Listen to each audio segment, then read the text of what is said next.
Hello, good morning. Hope I'm audible and visible. आवाज आवाज आ रही है? Hey, good morning, good morning, good morning. Welcome.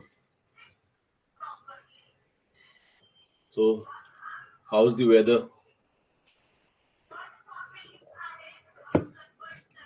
नहीं heater चल रहा है इधर.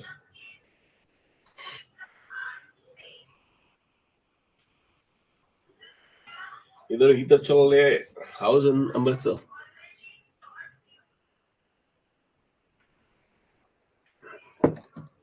Manjeet says foggy.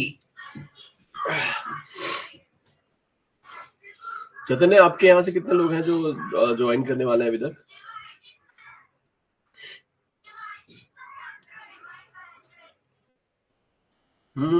फोन आया था मेरे पास. सो वही है कि मुझे पता लगा आप लोगों के टाइमिंग्स जो है ना वो थोड़े चैलेंजिंग है. We can certainly have this class early morning. लगभग 7:30 आई थिंक हम कर पाएंगे इसको. ठीक है, क्योंकि रात को थोड़ा सा मैं भी लेट हो जाता हूँ. It is little tough to get up so early. और थोड़ा सा स्केड्यूल भी है मेरा मॉर्निंग का, तो I think 7:30 is the best option. ठीक है, तो 7:30 बेटर है. सो 7:30 AM हम करेंगे इस क्लास को, क्योंकि आप सब लोगों के स्केड्यूल्स हैं, है ना. क्योंकि कल ये क्लास थी नहीं, बट सिंस हमें मंडे को ये कैंसिल करनी पड़ी थी, तो मैंने कल ये क्लास ले ली थी. तो वीक में 3 टाइम क्लास है. 3 days क्लास है वीक में, मंडे, वेंसडे एंड फ्राइडे. ठीक है, सो आज वेंसडे है, so we are having this class. कल नहीं होगी, ठीक है, परसों फिर से होगी. और मोस्ट प्रोबेबली संडे को हम टेस्ट डाल देंगे. ठीक है, तब तक मुझे लग रहा है अर्थ का इंटीरियर हम पूरा खत्म कर चुके होंगे, है ना. ठीक है, शुरू करें या 2 मिनट वेट कर लेते हैं? अमृतसर में ठंड ज्यादा है.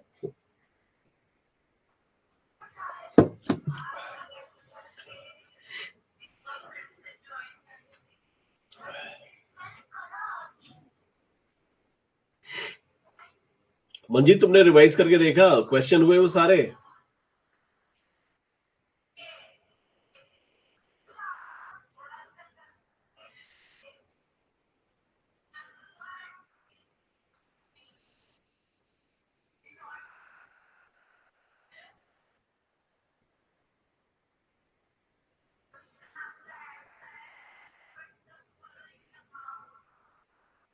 चलो,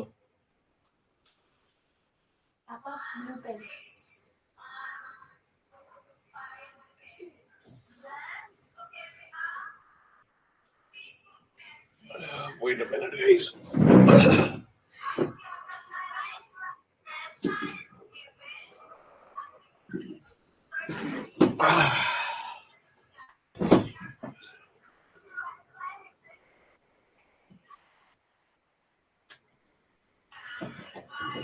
से बेटर है रिवाइज करो यार. That's the key. ठीक है, दैट्स द की. सेशन करेंगे कल हम उन क्वेश्चंस में. PYQ है थोड़ा सा. अरे जो पढ़ाया है ना वही है, सिर्फ घुमाया है मैंने थोड़ा थोड़ा. ठीक है, आज स्टार्ट करते हैं यार, अब ज्यादा वेट नहीं कर सकते. Let's go. तो कल हमने लोगों ने क्या किया रहा, तो आपको पता ही आज का टॉपिक हमारा क्या है. आज का टॉपिक जो हम करने वाले हैं, है ना, अर्थ के स्ट्रक्चर को हम आज कंटिन्यू करेंगे. ठीक है, और उसमें एक बहुत ही इनडायरेक्ट एविडेंस है, इंपॉर्टेंट है हमारे लिए. एक अर्थक्वेक, एक वॉल्केनो. तो अर्थक्वेक आज हम कंप्लीट करने की कोशिश करेंगे. आपको दिख रहा होगा पिक्चर से, ये धरती फट गई है ना. पाप बढ़ गया था, धरती फट गई है. तो आप एग्जैक्टली आपको आज पता लगेगा कि धरती फटती है पाप बढ़ने से या फिर कुछ और हो रहा होता है ना. सो चलते हैं आगे।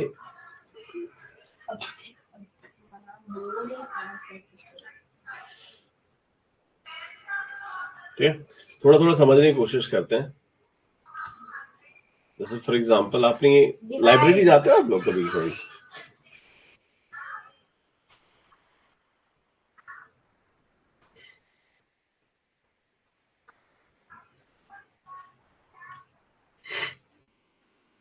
लाइब्रेरी जाते हो ना?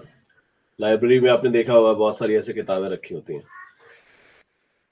मतलब ये तो फिर भी तरीके से रखी हैं। अगर मैं अपना रूम दिखा दूंगा ना तुम्हें बुक्स का, तो मतलब बड़े तरीके से रखी हुई है बुक्स। मेरे रूम में ना ऐसे बहुत सारी बुक्स ऐसी रखी हुई है। ठीक है, तो अगर मान लेते हैं ये वाली बुक अगर मैं निकालू ना, क्या लिखा है, ये हाइट वाइट कुछ लिखा है इसने। अगर मैं ये वाली बुक निकाल लूं, या फिर ये वाली एवर कुछ लिखा हो ना, एवर मोर, ये वाली अगर बुक निकालूं, बात ये वाली फुल कर लेते हैं, मान लेते हैं ये वाली जो मैं रेड कलर से मार्क कर रहा हूँ, अगर ये वाली बुक मैं निकाल लूं, ठीक है, ये वाली बुक अगर निकाल लूं, तो बाकी जो बुक्स रखी हैं इन पे क्या असर पड़ेगा? अचानक से नीचे आएंगी, कुछ ऐसा हाल होगा कि मेरे रूम जैसा कुछ हाल है ना। तो उसका क्या मतलब हुआ कि अगर आप ऊपर की मतलब नीचे की कुछ अगर लेयर्स हैं, अगर वहां पे किसी तरह की कोई हलचल होगी, तो ऑटोमेटिकली क्या होगा, ऊपर वाली जो लेयर्स हैं उनमें भी वो हलचल फील होगी, क्योंकि डिस्टरबेंस ऊपर कैरी फॉरवर्ड करेगा। तो आज के लेक्चर में हम यही देखेंगे कि ये जो डिस्टरबेंस है ना, नीचे जो कुछ भी हो रहा है वो ऊपर कैसे कैरी कर रहा है, ऊपर तक कैसे जाता है ना। वो कौन कौन सी वेव्स हैं, तरंगे हैं, जिसकी वजह से डिस्टरबेंस तो नीचे हुआ बट वो हमें ऊपर तक फील होता है। जैसे अभी चाइना में एक भूकंप आया है ना, चाइना में भूकंप आया, जिसको जिसके ट्रेमर्स आपको दिल्ली में भी फील करने को मिले। तो आप ये सोचो, चाइना के पास पास उसका भूकंप का फोकस था, और आपने फील इधर भी किया, तो आपको समझ आया कुछ तो वेव्स हैं इधर उधर, है ना। तो यही आज आज की क्लास है, और यही आज पढ़ने की कोशिश करेंगे। ठीक है, तो पहले मैं सब थोड़ा सा समझाऊं कि ये जो डिस्टरबेंस क्रिएट हो रही है ना, ये होती कैसे, ठीक है, कैसे हो रही है। ठीक है, आगे बढ़ते हैं। जरा मैं एक नई स्लाइड ले लेता हूँ तो आपको थोड़ा सा समझने में आसानी।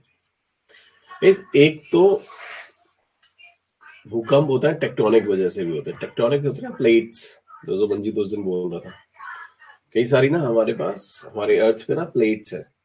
ठीक है, तो अभी हम आगे देखेंगे कि अर्थ जो है ना, जैसी आज दिखती है उस तरह से थी नहीं। जब हम टेक्टोनिक थ्योरी करेंगे ना, तो मैं आपको समझाऊंगा कि अर्थ जो थी, जो हमारा लैंड मास आपको दिख रहा है, जो आपके महाद्वीप आपको दिख रहे हैं, वो कभी एक साथ जुड़े हुए थे, वो अभी अलग अलग नहीं थे। अभी 7 समुंदर वाला हिसाब किताब नहीं था, साल 7 समुंदर पार, वो वाला हिसाब किताब नहीं था। समुंदर जो थे वो 7, जो भी आपको दिखते हैं 7 ही है ना, 7 है कम है ज्यादा, ये गाना है 7 समुंदर, तो वहां से मैं रेफर कर रहा हूँ नाउ। ठीक है, अब क्या हुआ, पहले क्या था, एक तैतीस सागर ही था, उसके चारों तरफ ये लैंडमास लगा हुआ था, है ना। मतलब तैतीस बीच में कहीं पे फ्लो कर रहा था, और ये चारों तरफ क्या था, लैंडमास था।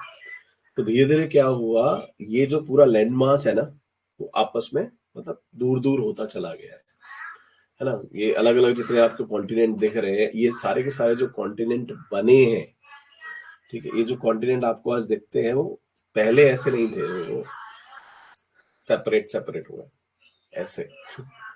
ठीक है, सो एक तो जो भूकंप आने की वजह है ना, एक तो आपकी टेक्टोनिक मूवमेंट हो गई। ठीक है, एक तो आपकी टेक्टोनिक मूवमेंट्स हो गई।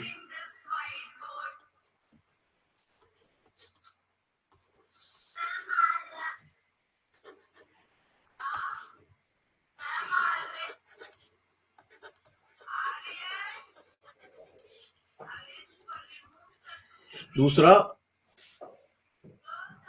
आपका जैसे कि मैन मेड भी हो सकता है ना, मैन मेड भी तो हो सकता है। जैसे आपने कहीं पे डैम बना दिया, बहुत सारा पानी एकदम से स्टोर कर दिया, है ना, बहुत सारा आपने पानी स्टोर कर दिया किसी एक जगह पे, तो पृथ्वी पे क्या होगा, इम्बैलेंस क्रिएट हो जाएगा। जब इम्बैलेंस क्रिएट हो जाएगा तो ऑब्वियसली है अर्थ पे ट्रिमर्स तो फील होंगे ही होंगे, है ना। कई बार क्या होता है, अर्थ के नीचे अचानक से कोई अंडरग्राउंड रॉक होती है ना, वो टूट जाती है, एक फॉल्ट डेवलप हो जाता है। जैसे यहाँ मान लेते हैं ये पृथ्वी है आपकी, ऐसे, है ना, यहाँ पे कोई रॉक थी, किसी तरह मूवमेंट से ये टूट गई। तो जब ये टूटेगी तो यहाँ कोई फॉल्ट क्रिएट होगा और ये पूरा पूरा ना पूरी धरती पे इसकी वेव्स जाएंगी, पूरी धरती।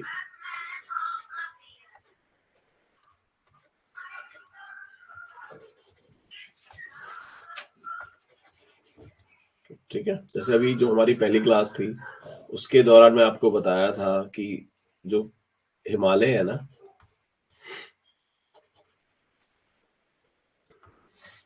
उनकी उसकी हाइट अभी भी हम कंसिडर करते हैं बढ़ रही है। और क्यों कंसिडर करते हैं बढ़ रही है, क्योंकि इस एरिया में अभी भी आपको अर्थक्वेक बहुत फ्रिक्वेंट मिलते हैं, बहुत फ्रिक्वेंट है, भूकंप बहुत बहुत फ्रिक्वेंट है। इसका मतलब क्या होगा, ये जो प्लेट्स हैं जिनकी हम बात कर रहे थे, टेक्टोनिक प्लेट्स, ये आपकी इंडियन प्लेट ऊपर जा रही थी, है ना, ऊपर यूरेशियन प्लेट जो थी, है ना, ये दोनों के दोनों प्लेट्स अभी एक्टिव हैं और ये अभी भी इसको पुश करे जा रही है ना। तो जब क्या हो रहा है, अब हो क्या रहा है, पेज, है ना, अब एक प्लेट मान लेते हैं, इधर आपकी ये प्लेट जो है, ठीक है, अब ये मान लेते हैं कुछ इस तरह से, ये आपकी यूरेशियन प्लेट और ये आपकी इंडियन प्लेट। अब ये जब जैसे जैसे धक्का मार रही है ना, तो ये फोल्ड ऊपर की तरफ बढ़ता जा रहा है ना। तो इसीलिए हम कहते हैं कि जो आपका हिमालय है ना, हिमालय की हाइट बढ़े जा रही है ना, क्योंकि वहां पे प्लेट्स एक्टिव है। ठीक है, तो नॉर्मली क्वेश्चन इस तरह से नहीं आता है कि अर्थ के क्या कॉजेस हो सकते हैं, बहुत सिंपल हो जाता है, बट फिर भी मतलब अगर पूछ लेते हैं तो आपको पता होना चाहिए। मेजर लगभग जो मतलब मेजर 5 कॉमन होते हैं। ठीक है, जैसे कि आपका टेक्टोनिक प्लेट, जैसे मैंने बताया, है ना, आपकी ज्वालामुखी विस्फोट होता है जिसको वोल्केनिक इरप्शंस बोलते हैं, है ना? कई बार अंडरग्राउंड एक्सप्लोजन्स करते हैं, तुम्हारा ये एटॉमिक बम वगैरह लोग टेस्ट करते हैं, है ना। इंड्यूस्ड अर्थक्वेक्स ऐसे भी हो जाते हैं, जैसे कि आपने कभी कहीं डैम बना दिया, है ना, इम्बैलेंस क्रिएट कर दिया, वगैरह वगैरह। ठीक है जी, so these are the certain causes of earthquake.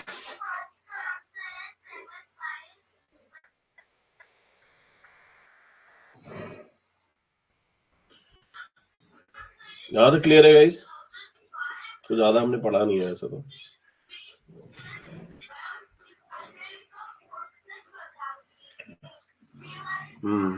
ठीक है, आगे बढ़ते हैं।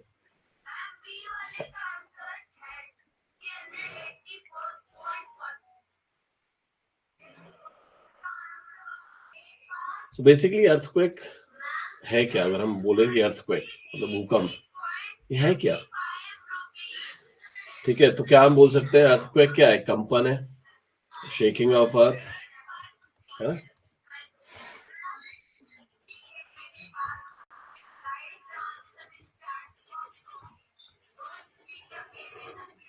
शेकिंग ऑफ अर्थ, पृथ्वी का कंपन,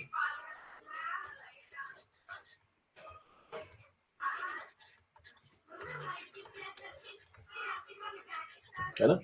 ये कैसे होता है, कहीं पे भी कोई डिस्टरबेंस क्रिएट हुआ और वो एनर्जी जो होती है वो चारों दिशाओं में, मतलब सारी दिशाओं में चलती है, वो यहाँ पे भी, यहाँ पे भी, यहाँ पे भी, यहाँ पे भी, यहाँ पे, हर तरफ ट्रेवल करती है। तो जो अभी भूकंप आया है ना, चाइना वाला, ठीक है, तो उसकी एनर्जी भी वो चारों तरफ ट्रेवल करी होगी। जो दूर दूर होंगे, ठीक है, वहां पे ट्रैवल थोड़ा सा इंटेंसिटी कम हो गई होगी, बट वो फील पूरे अर्थ पे हुई होगी। ठीक है, जैसे हमारे अर्थ है, वहां पे क्या होता है, भूकंप नॉर्मली ऐसा नहीं है कि भूकंप कभी कभी आते हैं, भूकंप आते रहते हैं। ये मैं आपको भी बताऊंगा क्या है, ये थोड़ा सा इग्नोर करना। ठीक है, अब ये देखो, जैसे ये आपको दिख रहा है ना, तो लगभग वेक्टर स्केल पे 1 या 2 बहुत फ्रिक्वेंट होते हैं, मतलब जिनकी वैल्यू है ना 1 या 2 मैग्नीट्यूड स्केल पे होती है। ठीक है, लगभग अगर टीएनटी की बात करो, एक्सप्लोसिव होता है टीएनटी, है ना, तो आधा किलो से लेकर के 20 किलो के आसपास का टीएनटी अगर आपने कहीं लगा दिया, है ना, और उसका अगर विस्फोट आपको देख रहे हो आप उसको, तो उसकी इंटेंसिटी कभी करीब करीब 1 के आसपास होती है। तो जो ट्रिमर्स 1 या 2 के आसपास होते हैं वो हमें फील नहीं होते, बट वो बहुत फ्रिक्वेंट होते हैं। हमें फील कौन से होना स्टार्ट हो जाते हैं, जो ये 4 5 6 यहाँ से, लेकिन हम फील इनको करना स्टार्ट कर देते हैं। ठीक है, तो जैसे 0 to 2 के आसपास का जितने भी आपके अर्थक्वेक है ना, भूकंप है, वो सिर्फ आप सिस्मोग्राफ से ही कर सकते हैं, है ना। 2 और 3 के बीच में जो अर्थक्वेक आता है, तो आप जो जो ऑब्जेक्ट आपके ना, जो झूमर वगैरह लटका रखे होते हैं, वो आपको झूलते हुए नजर आ सकते हैं। ठीक है, जैसे अब 3 4 के बीच में आया, जैसे एक ट्रक चलता है ना, जो वाइब्रेशंस आती हैं ट्रक के अंदर, वो ऐसा कुछ आपको फील हो सकता है ना। 4 से 5 में, जब 4 और 5 के बीच में होता है, तो ऐसा लगेगा कि आपकी विंडो, मतलब विंडो की खिड़कियां तक तोड़ सकता है। ठीक है, तो भूकंप नॉर्मली बहुत फ्रिक्वेंट होते हैं, मतलब इंटेंसिटी ज्यादा होती है तभी हमें फील होता है, और इंटेंसिटी ज्यादा कभी कभी होती है तो हमें लगता है कि भूकंप कभी कभी आता है। ऐसा नहीं होता, भूकंप काफी फ्रिक्वेंट होता है। यहां तक क्लियर है? Stop me then and there, अगर आपको लगता है कि कहीं कुछ मिस हुआ है तो please do let me know. यहाँ पे ऐसा कुछ है नहीं जो मैं कंसेप्चुअल पढ़ा रहा हूँ, ये बहुत ही फैक्चुअल इन्फॉर्मेशन है, ये सारी सारी मैं आपको दूंगा।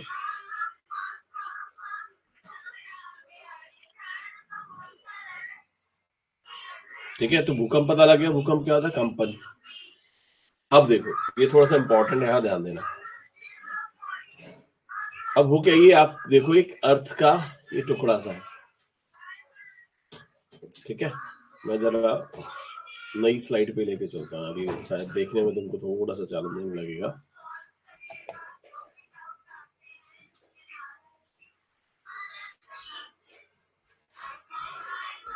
एक सेकंड।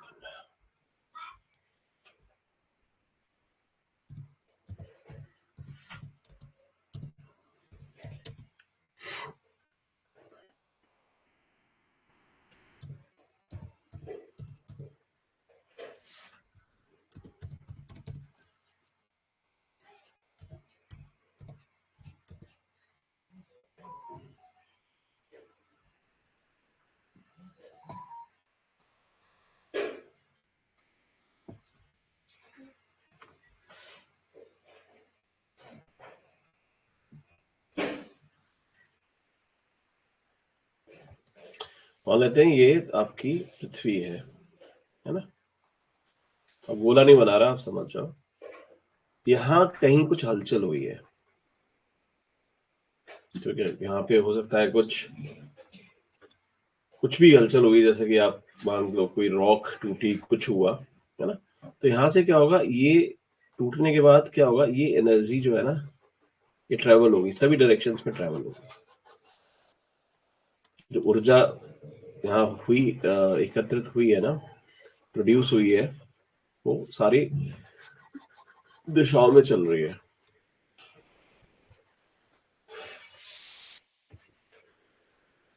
ठीक है, सारी दिशाओं में जा रही है।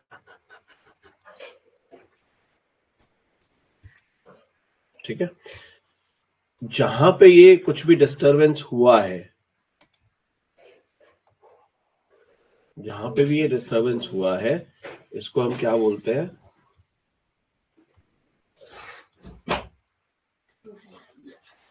Hypo hypocentre. क्या बोलते हैं, हाइपोसेंटर। और हिंदी में क्या बोलते हैं उसको, हिंदी में इसी को बोलते हैं अवकेंद्र।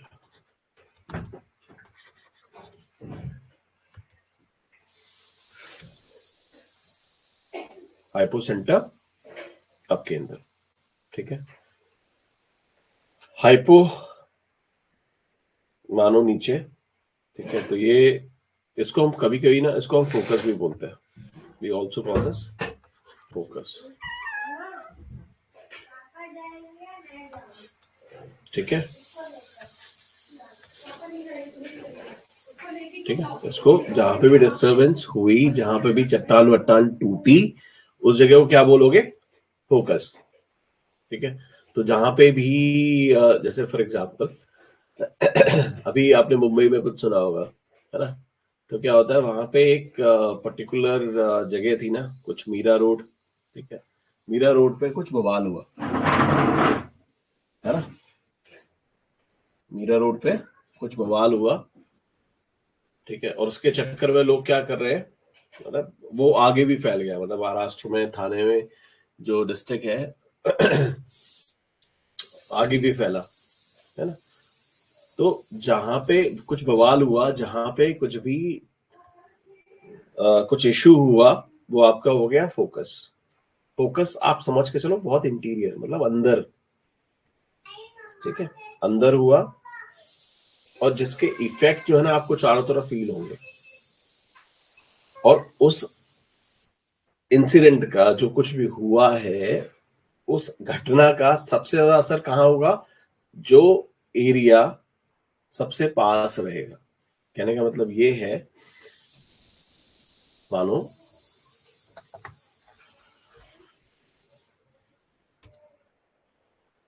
यहाँ पे कुछ भसड़ हुई है, इधर कुछ भसड़ हुई है, ठीक है।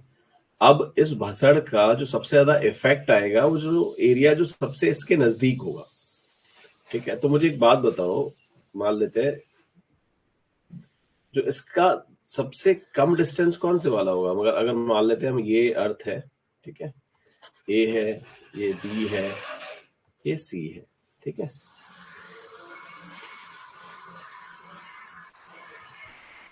कौन से वाले पॉइंट का डिस्टेंस सबसे कम है?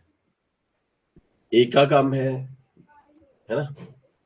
सी का कम है, बी का कम है, डी का कम है। सी पॉइंट से, जो सी बिंदु है जहां पे कोई घटना हुई है, उस घटना से सबसे पास कौन से वाला बिंदु है? ए है पास, डी है पास, या फिर बी है पास? डी है पास,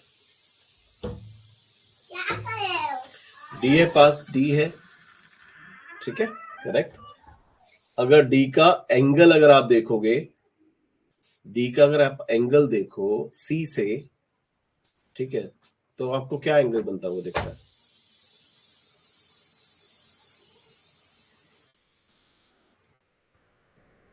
या एंगल एडीबी अगर बात, एडीसी अगर बात करो तो कितना एंगल है?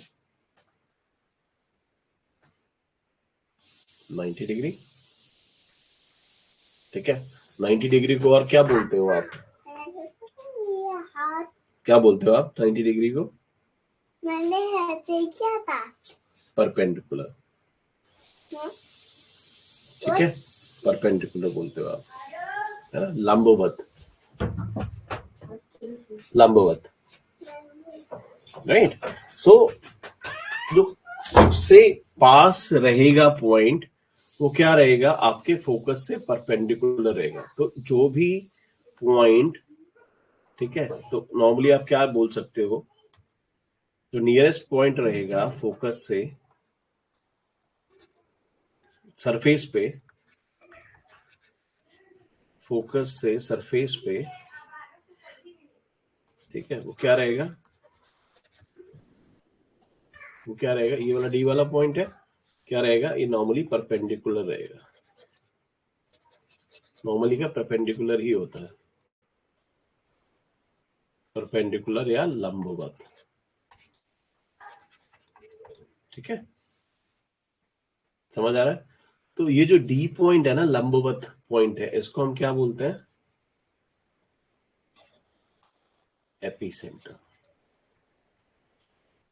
क्या बोलते हैं साहब? एपी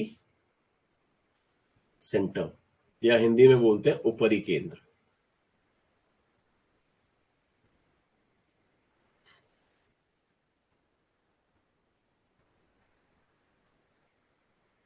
क्या बोलते हैं?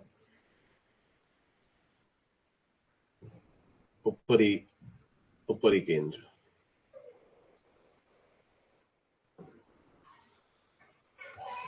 ठीक है। सो आपको एक चीज तो अब समझ आ गई होगी यहां तक कि जहां पे भी हलचल होती है, जिस जगह पे पृथ्वी के अंदर जहां पे भी हलचल होती है, जहां पे डिस्टरबेंस क्रिएट होती है, चट्टाने टूटती हैं, किसी तरह की कोई एनर्जी का या विस्फोट होता है ज्वालामुखी की वजह से, कुछ भी होता है, ठीक है, तो जहां पे हलचल होती है उसको क्या बोलते हो आप उस पॉइंट को? ये पृथ्वी के अंदर है, क्या बोल रहे हो आप? हाइपोसेंटर। आप इसको ये भी बोल रहे हो फोकस, है ना? हिंदी में आप उसको क्या बोलते हो? उद्गम भी बोलते हो,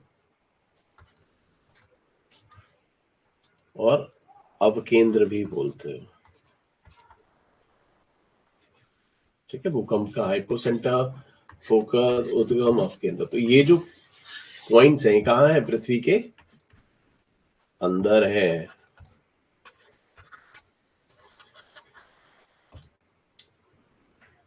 ठीक है, ये पृथ्वी के अंदर है।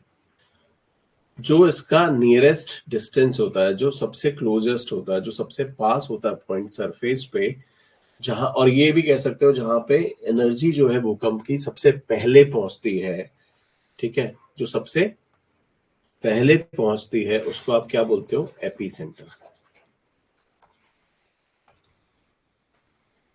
या ऊपरी केंद्र।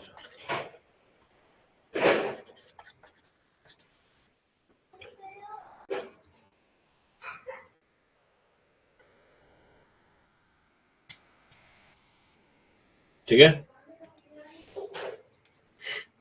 यहां तक समझ आएगा इस?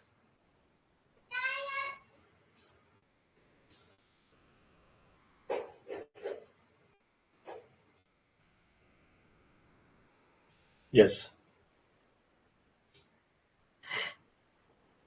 हाँ ये जो हाइपोसेंटर है या फोकस है, ये आपको पृथ्वी के अंदर ही मिलेगा, बॉडी के अंदर ही मिलेगा।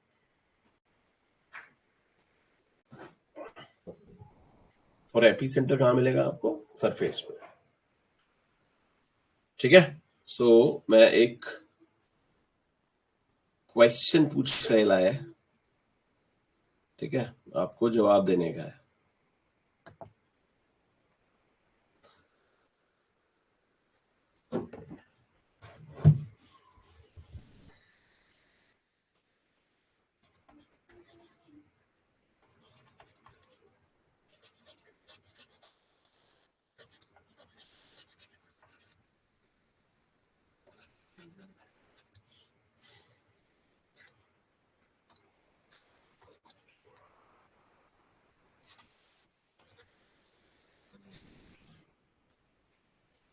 अच्छी राइटिंग है, समझ आ रही है आपको राइटिंग मेरी यार?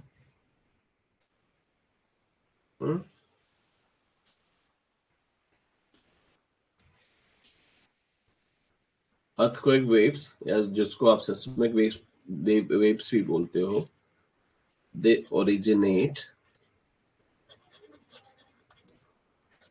एट, ठीक है, भूकंपीय तरंगों का उद्गम कहाँ होता है? आपके ऑप्शंस हैं, पहला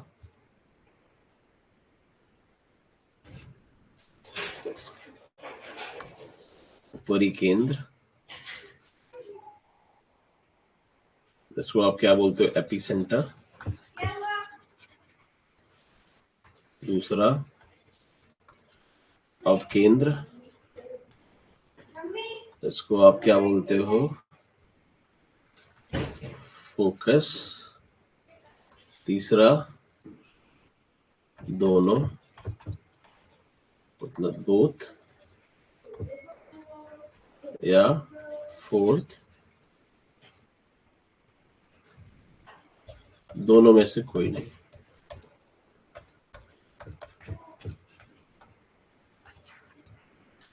तो मैं इन अर्थक्वेक वेव्स की बात कर रहा हूँ, मैं बॉडी वेव्स की बात कर रहा हूँ। बाल की खाल निकालने लोगों वरना तो, ठीक है। और आपका टाइम स्टार्ट हो वैसे होता है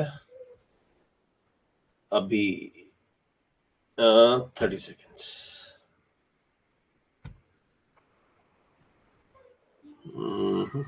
परिकेंद्र, प्रताप केंद्र।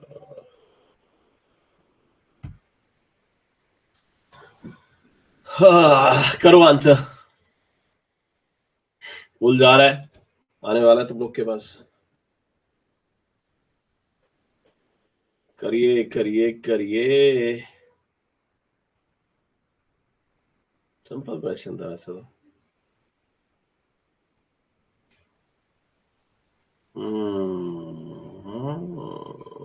एपिसेंटर, ओरिजिनेट बोला है मैंने।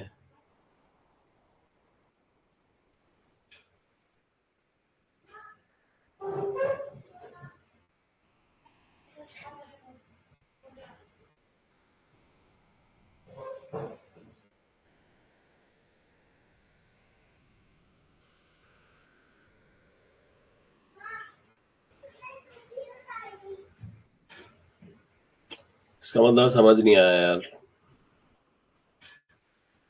इस क्वेश्चन में मैं दोबारा आऊंगा, एक बार मैं दोबारा समझाता हूँ आपको। बैठ यार, दोबारा समझो, ठीक है। ये पृथ्वी है, ठीक है।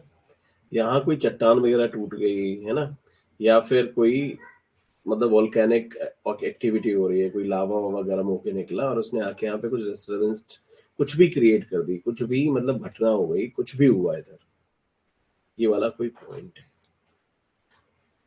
ठीक है।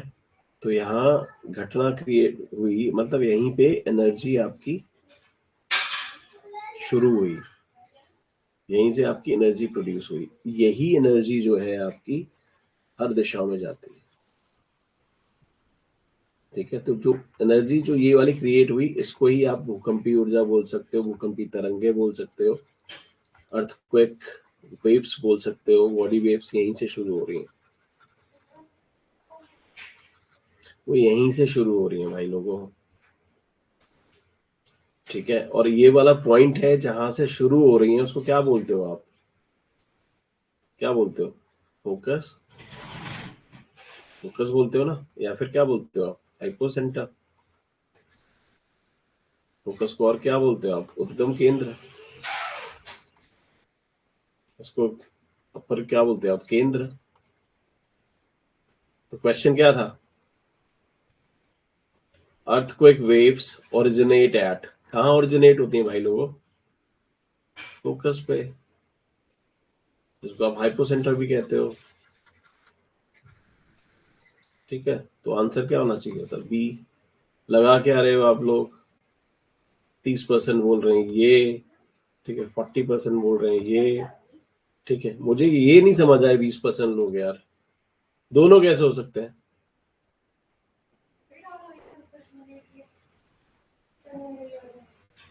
इज इट क्लियर ना? ठीक है, तो आंसर क्या है? Focus.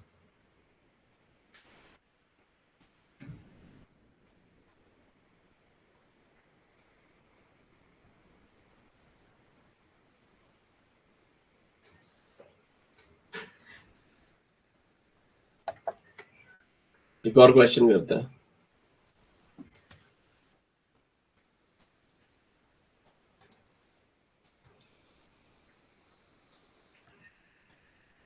Which of the following are या फिर is inside the earth.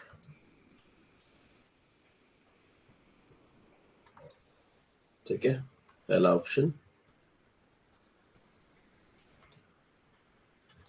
Epicentre, दूसरा सेंटर, दूसरा स्टेटमेंट हाइपोसेंटर, तीसरा फोकस, फोर्थ नन. ठीक है, आपके ऑप्शंस हैं. ए ऑप्शन है जिसमें आपका 1 and 2, बी ऑप्शन है आपका 2 and 3, सी ऑप्शन है आपका 1 and 3 एंड डी ऑप्शन है आपका all of the above, none of the above, sorry, none of the above.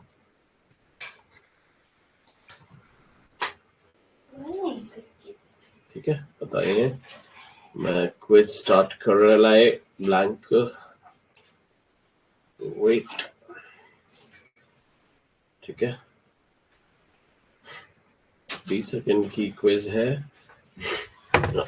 Quiz पोल आ रहा है आपके पास guys, please answer.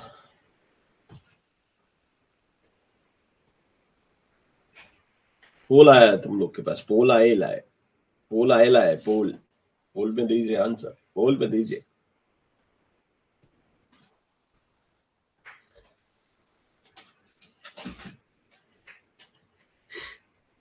Oh, good. Going good.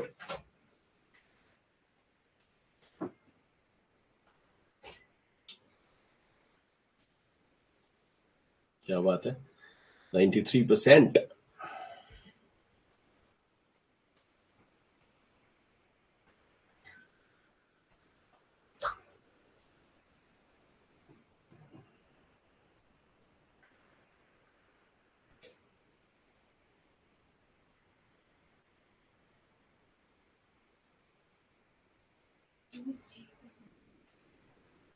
ठीक है, आगे बढ़ ले.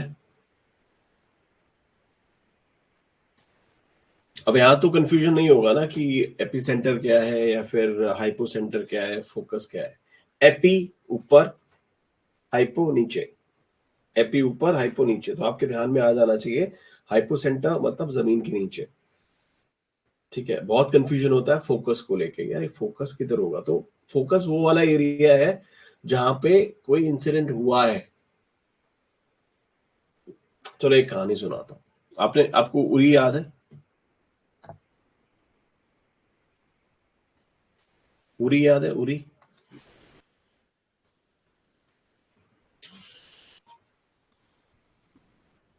ठीक है. उरी में क्या हुआ था? कुछ टेररिस्ट आए और आकर के उन्होंने हमारे इंडियन आर्मी कैंप पे हमला किया.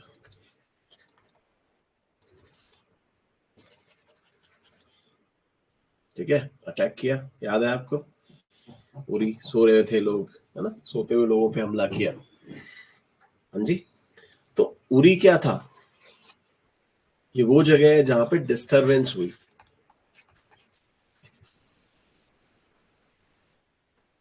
ठीक है, ये क्या हुआ? ये फोकस इंसिडेंट था. और इसकी वजह से फिर क्या हुआ? हमने घुस के ना, मतलब वेस्टर्न कंट्री में घुस के उसकी हमने एक्सवाइजी कर दी. वो क्या था? रिएक्शन था. ठीक है, मतलब वो आगे भी दिखेगा, लेकिन अभी ये मान के चलो ये सबसे नियरेस्ट जो था जहाँ पे पाकिस्तान ऑक्युपाइड कश्मीर पीओके में जाके जो हमारी इंडियन आर्मी गई थी, वहां सर्जिकल स्ट्राइक्स ने किया था. तो वो क्या हुआ आपका?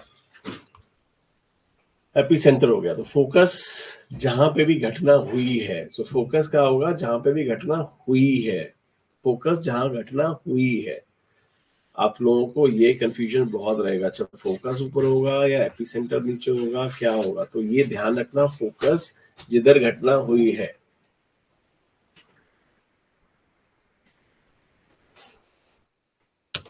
ठीक है, चलो मैं देखता हूँ, शायद कोई प्रीवियस क्वेश्चन देखता हूँ इस पर किस तरह से पूछते हैं।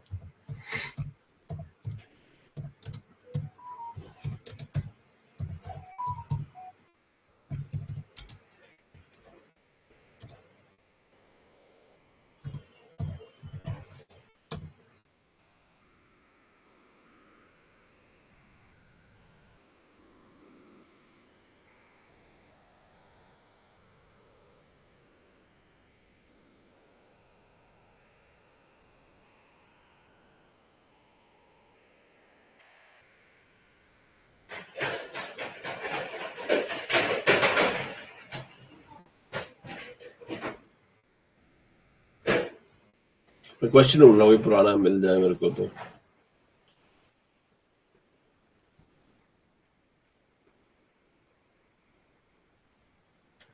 चलो एक सेकंड मैं आपको दे रहा हूँ।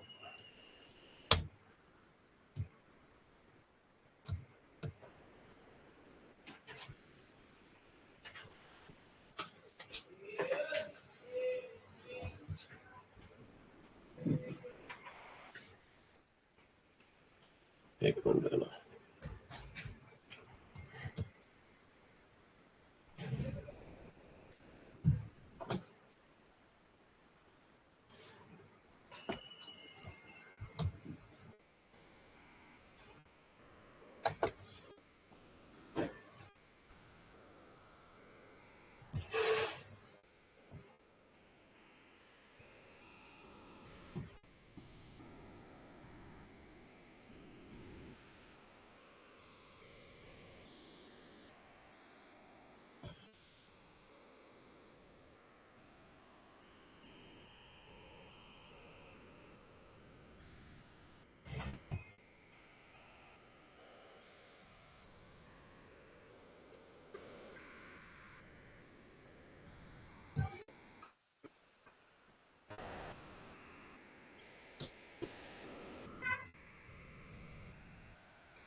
हिंदी में दिखाने की जरूरत है इस क्वेश्चन को?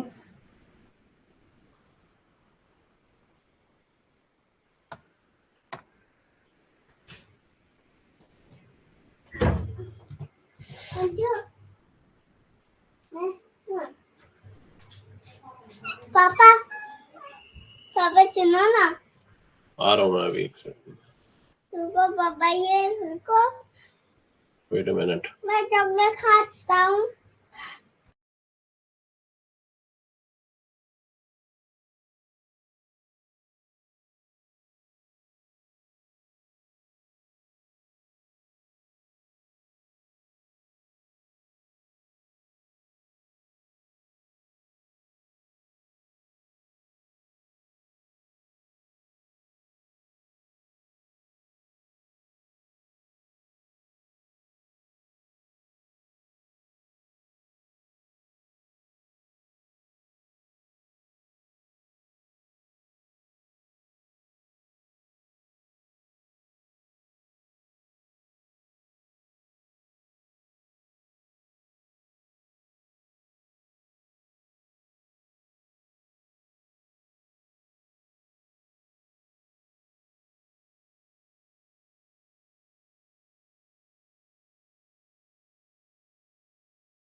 पोल मैंने डाला ही नहीं, मैं हिंदी में देख रहा था इस क्वेश्चन को, मैं चलो ऐसे ही समझा देता हूँ, ठीक है।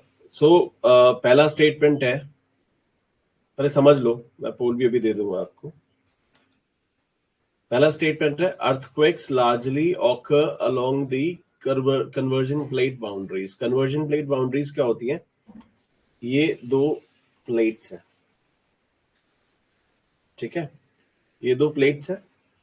यहाँ पे क्या होगा, जो प्लेट नीचे जा रही होती है ना, इसे कन्वर्जेंस बोलते हैं, नीचे जाना, ठीक है। तो ये अर्थक्वेक नॉर्मली यहाँ कहीं आता है, प्लेट बाउंड्रीज पे, जहाँ पे एक प्लेट नीचे जा रही होती, ठीक है।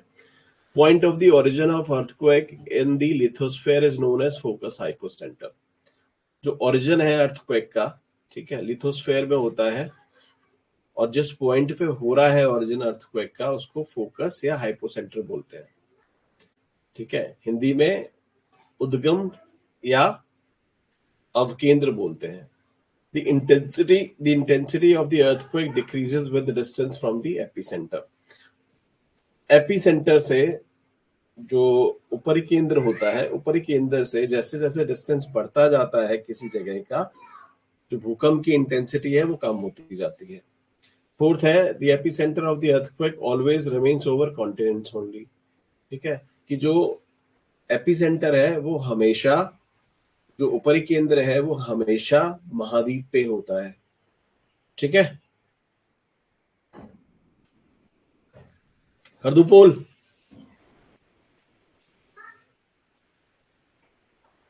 पोल करूं पोल? चलो जी, पोल क्रिएट कर देते हैं।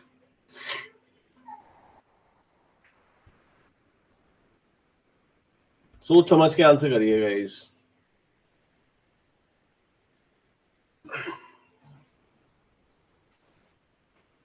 बहुत गर्म होता है।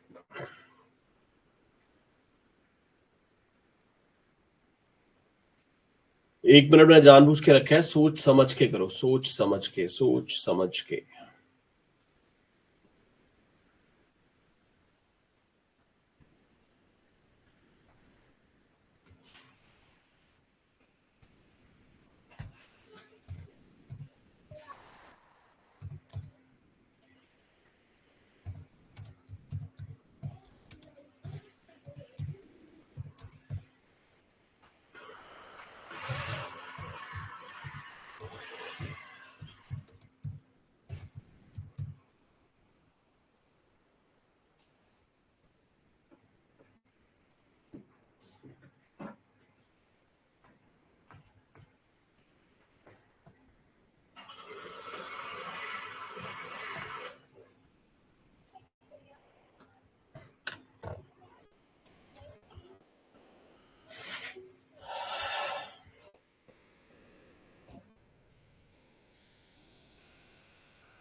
मंजीत, क्या आंसर है तुम्हारा?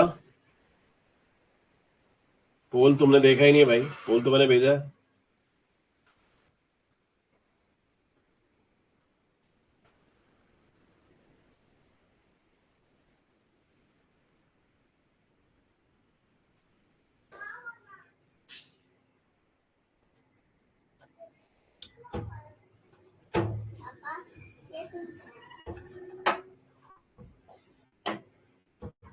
बट सी क्यों किया क्लिक भाई?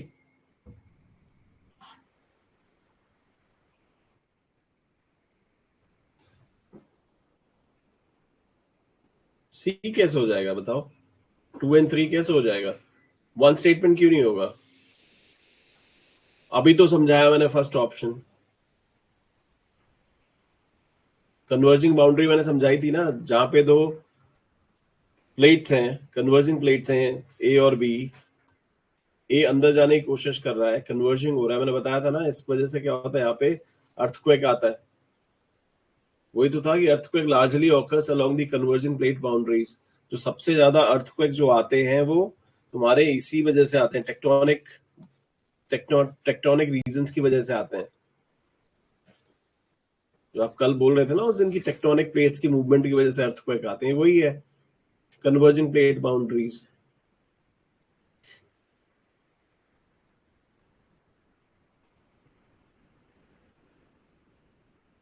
है ना।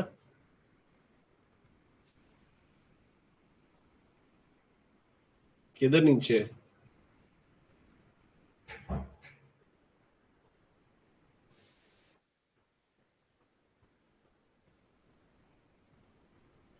अरे मेरे भाई, स्टेटमेंट क्या है? Earthquakes largely occurs along the converging plate boundaries, जहां पे कन्वर्जेंस होगा वहां पे अर्थक्वेक लार्जली होते हैं। ठीक है, वही पहन लिए। ऑलराइट, आई थिंक हमने ठीक है, चलो ठीक है।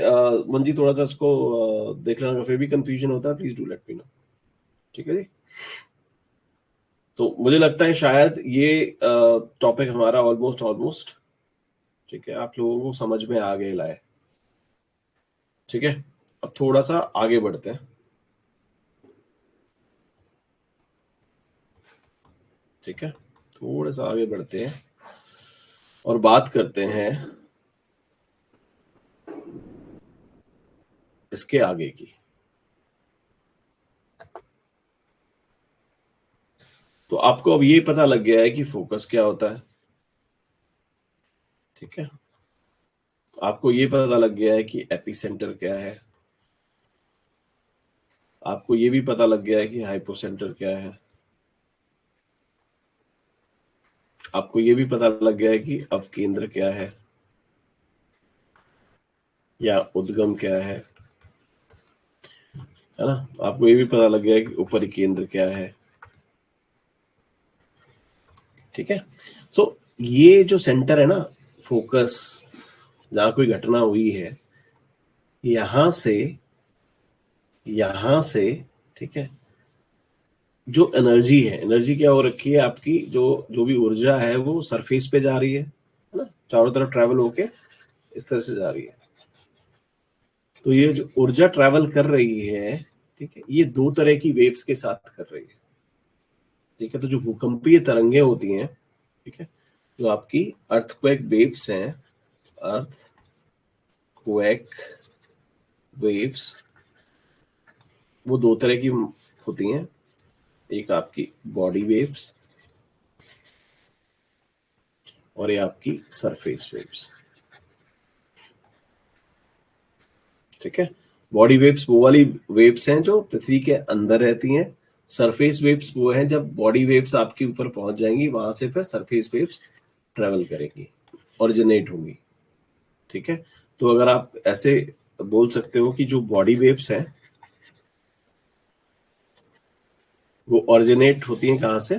फोकस से, हाइपोसेंटर से, अपकेंद्र से, उद्गम से। ठीक है, और सरफेस वेव्स कहां से होंगी? कि जब ये हिट करेगा, है ना, सरफेस को हिट करेगा, सरफेस वेव्स तभी होंगी। तो आप ये भी बोल सकते हो कि एपिसेंटर से ओरिजिनेट होती है। ठीक है, तो जहां से भी वेव हिट कर रही है सरफेस को, वहां से सरफेस वेव्स निकलेंगी, लेकिन इंटेंसिटी सबसे ज्यादा कहां से होगी? जो पॉइंट नियरेस्ट होगा। समझ रहे हो? यहां तक क्लियर है कि नहीं क्लियर है भाई, ये बताओ मुझे।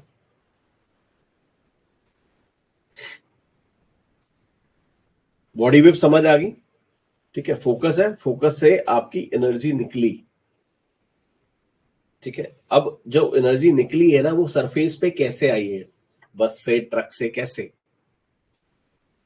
ठीक है, तो जैसे भी आई है, वो जो जिस तरह से आई है उसको हम क्या बोलते हैं? Body waves. वो वेव्स के तरंगों के माध्यम से बाहर आती है, सरफेस तक आती है। ठीक है, उसको हम क्या बोलते हैं? Body waves.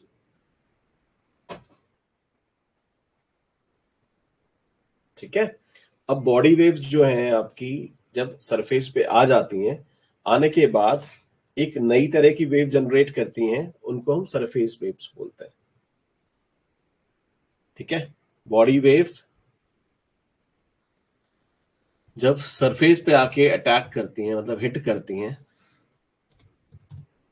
ठीक है, तो क्या जनरेट करती हैं? Surface waves.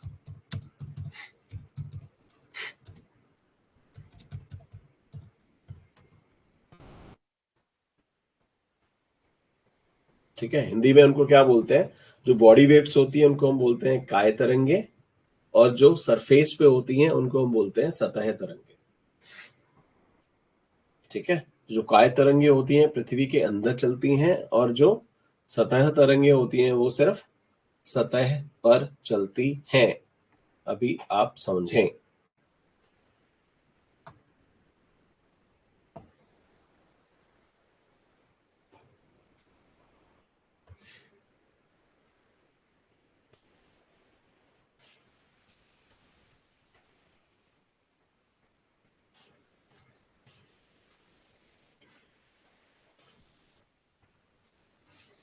ज्यादा क्लियर है गाइस?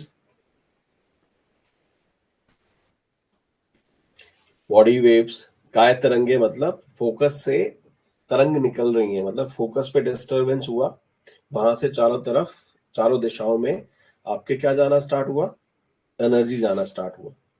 ठीक है, जो एनर्जी जा रही है वो तरंगों के माध्यम से जा रही है, वेव्स के माध्यम से जा रही है।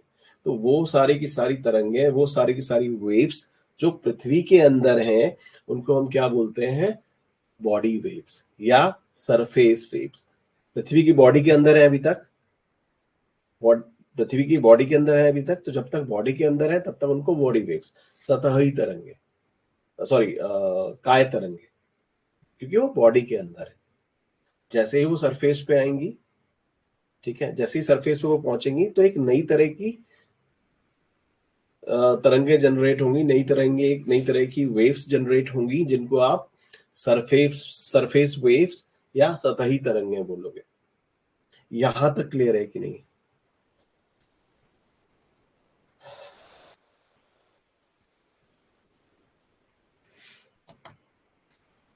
ना, अब होता क्या है, जो आपकी ये बॉडी वेव्स है ना,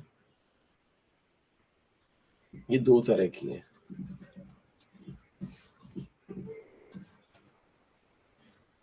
एक है आपकी पी वेव, और ये आपकी है secondary S waves. P waves, secondary waves, इसको आप प्राइमरी भी कहते हो, प्राइमरी वेव्स, और इसको आप सेकेंडरी वेव्स बोलते हैं। ये प्राइमरी और सेकेंडरी क्यों? ये जो पी वेव्स है ये सरफेस पे आपकी फोकस से निकलती हैं, फोकस से निकलने के बाद ही सरफेस पे सबसे पहले पहुंचती हैं। सेकेंडरी तरंगे जो होती हैं वो उसके बाद आती हैं। ठीक है,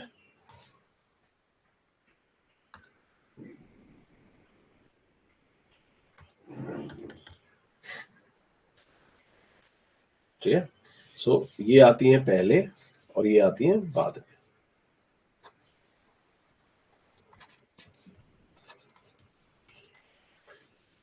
ठीक है, यहां तक क्लियर है कि नहीं है? अब जरा हम पढ़ाई कर लेते हैं, हम एक एक करके दोनों को पढ़ेंगे। पी वेव्स,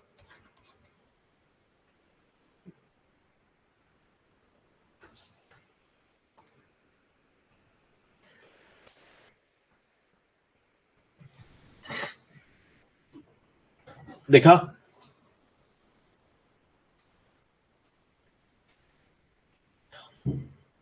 अच्छा,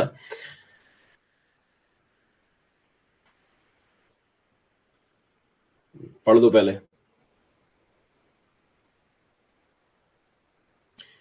ओके, चलो। Propagates by expansion, contraction and expansion, मतलब क्या करती हैं, एक दूसरे को धक्का देती हैं, मतलब ऐसे ऐसे गई, फिर ऐसे। मैं आपको दिखाता हूं कैसे।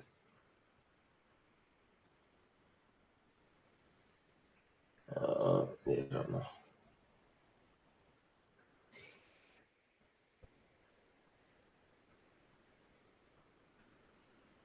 देखिए,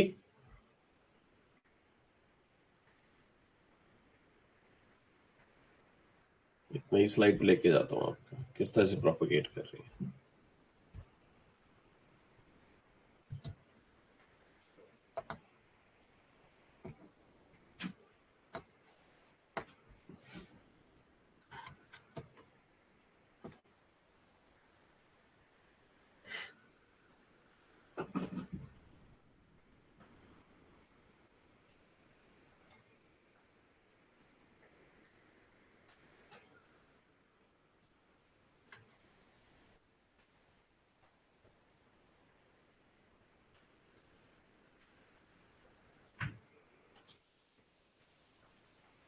ऑब्जर्व कर लिया?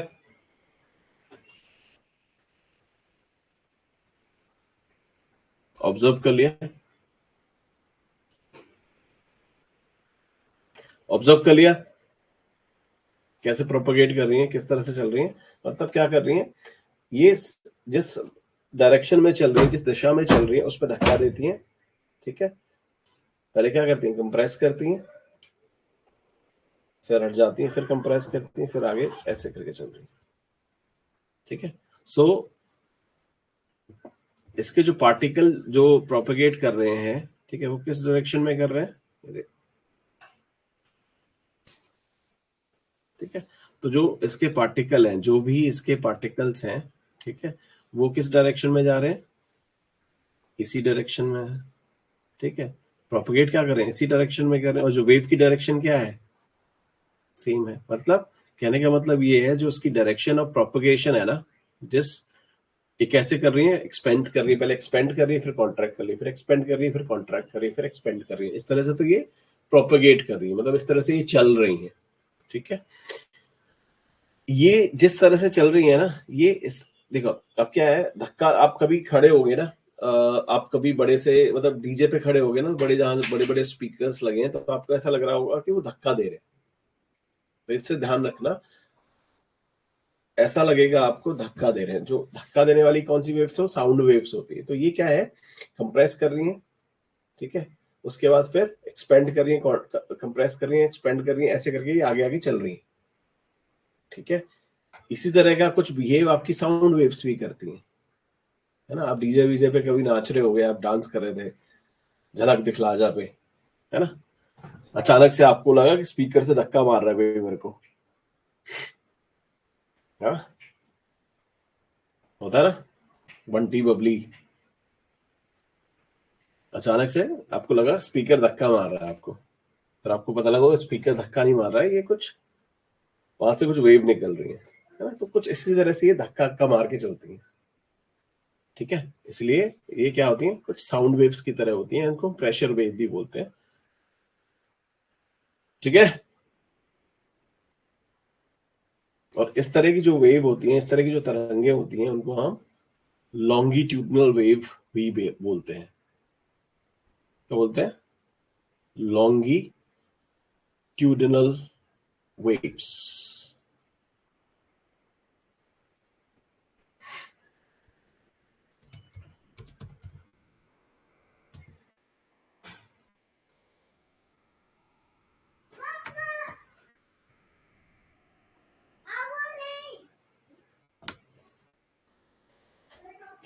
ठीक है, लॉन्गिट्यूडल को आप हिंदी में अनुदैर्घ्य तरंगे भी बोलते हो, अनुदैर्घ्य,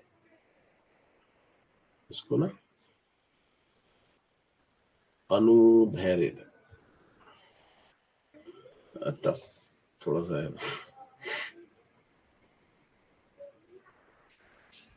अनुदैर्घ्य, धैर्य,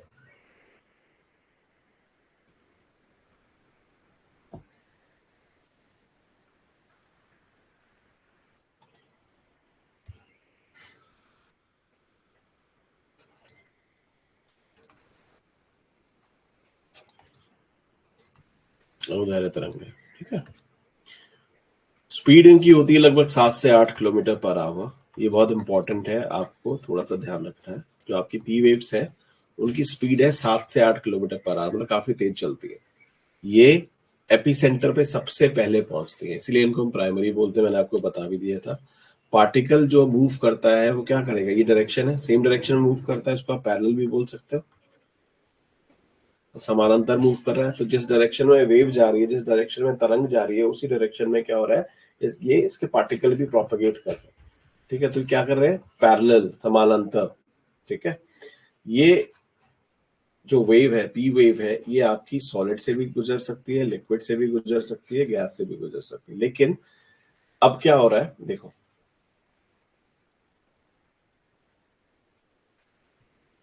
स्पीड जो इसकी रहेगी ना, स्पीड, ठीक है, जैसे मान लेते हैं आप कहीं गए थे, आपको अचानक से पता लगा भाई बड़ा प्रेशर है यार, अभी ना यूपीएससी ने क्या किया है, मतलब रिजल्ट आया, बड़े टेंशन में आ गए, प्री आने वाला है, ठीक है।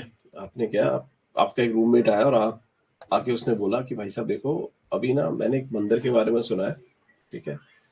उस मंदिर में अगर आप गए दर्शन करने के लिए, ठीक है, यहाँ एक मंदिर है,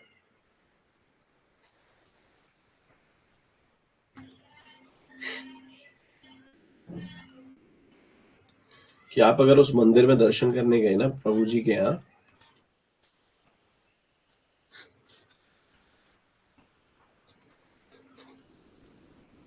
ठीक है, तो यहाँ पे क्या होगा, मतलब सिलेक्शन आपका पक्का है, ठीक है।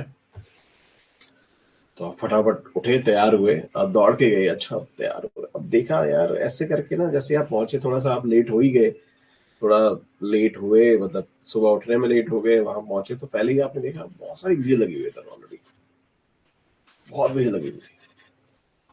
तो वहां क्या है, मतलब दर्शन करोगे और तुम्हारा सिलेक्शन पक्का, तो यहाँ तो बहुत भीड़ थी, ठीक है। अचानक से आपको पता ही है वहां पे क्या होता है, ऐसी जगहों पे धक्का मुक्की होती है ना। तो किसी ने यहाँ पे एक धक्का दे दिया, तो धक्का दे दिया तो आपको देखो, मतलब ये पूरा का पूरा लाइन जो था ना एकदम से, क्योंकि बहुत लोग क्लोज क्लोज खड़े थे, धक्का यहाँ से लगा और यहाँ तक ट्रेवल हो गया, और किसने मारा, किसने मारा, किसने मारा, किसने मारा, किसने मारा, ठीक है। अब अचानक से आपको थोड़ा सा महसूस हुआ कि अरे यार यहाँ तो बहुत भीड़ है यार, मेरा नंबर तो नक्को आएगा, मेरा नंबर नहीं आने वाला यार, है ना। फिर आपको किसी ने बताया देखो यार बगल में ना एक और मंदिर है, ठीक है, वहां आप जाओगे तो आपका मेंस तक तो आपका नंबर नंबर हो जाता है, मतलब आ जाएगा, है ना। अब यहाँ पे कंपैरेटिवली क्या होगी, इसके कंपैरेटिवली यहाँ कम भीड़ थी, ठीक है। आप यहाँ भी गए, अब चूंकि आप इधर काफी देर तक लाइन में थे, है ना, आप जब इधर गए तो आप भी इधर लेट ही पहुंचे, वही कहीं पीछे ही जाके लगने का मौका मिला आपको, है ना। यहाँ पे भी धक्का जब लगा तो धीरे धीरे करके ट्रैवल हुआ, है ना, क्योंकि लोगों में थोड़ा सा मतलब ये था कि देखो यहाँ जो आ जाएगा उसका मेंस में तो हो जाएगा, है ना, मेंस तक तो उसका हो जाएगा, तो मेंस तक तो हो जाएगा, क्या मतलब है, यहाँ पे बंदे ना आगे खड़े हो गए थे, लेकिन उतने नहीं थे जितने पूरा का पूरा एग्जाम क्लियर वाले थे। तो यहाँ जब धक्का लगा तो थोड़ा धीरे धीरे करके ट्रैवल हुआ। अब ठहरे आप, भाई मेहनत करने की इतनी ज्यादा टेंशन तो मतलब रहती नहीं है यार, कौन खड़ा होगा इतनी देर लाइन में। तब तक किसी और ने बताया देखो भाई साहब एक ऐसा टेम्पल है जो बगल में ही है, अगर आप वहां जाते हैं, ठीक है, और वहां जाओगे तो आप कम से कम मतलब आपका प्री तो क्लियर हो ही जाएगा। फिर आपने सोचा यार इतने साल तो मैंने मेहनत करी है ना, और चलो यहाँ तो बहुत भीड़ है, पता नहीं नंबर आएगा या नहीं आएगा, वहीं जाके खड़े हो जाते हैं, चलो कम से कम प्री तो क्लियर होगा, तो वहां पहुंचे आप, है ना। तो वहां भी डिफरेंस मतलब भीड़ थी बट कंपैरेटिवली थोड़ी सी कम थी, ठीक है, कंपैरेटिवली थोड़ी सी भीड़ कम थी। तो अब धक्का लगेगा, अब धक्का लगा, ठीक है, धक्का लगा तो क्या हुआ, थोड़ा धीरे धीरे करके ट्रैवल हुआ, है ना। तो अचानक से फिर देखा यार तुमने, यार क्या चल रहा है रे, ठीक है। तो कुछ ऐसा ही वेव के मामले में है ना। तो आपकी ये जो वेव है, ये वाली पी वेव्स है, ठीक है, लॉन्गिट्यूडल ट्रैवल करती हैं, है ना। ये कैसे करती हैं, पहले धक्का देती हैं, है ना, फिर एक्सपेंड एक्सपेंड करती हैं, फिर धक्का देती हैं, फिर एक्सपेंड करती हैं, है ना। इस तरह से चल रही है। तो जहां पे ज्यादा डेंसिटी रहेगी, ठीक है, जहां पे ज्यादा घनत्व रहेगा, वहां इनकी स्पीड ज्यादा होगी। समझ आ रहा है, जहां पे पार्टिकल्स जो है ना पास पास होंगे, क्योंकि धक्का देके आगे बढ़ रही है ना, ठीक है, जहां पे पार्टिकल ही नहीं तो ऑब्वियसली क्या होगा, स्पीड इनकी कम हो जाएगी, है ना। तो सबसे ज्यादा इनकी स्पीड कहाँ होगी पी वेव्स की, बताओ। सबसे ज्यादा किस में होगी, सॉलिड में होगी, मतलब ठोस में होगी, ठीक है। उससे कम स्पीड इसकी किधर होगी, लिक्विड में होगी, द्रव।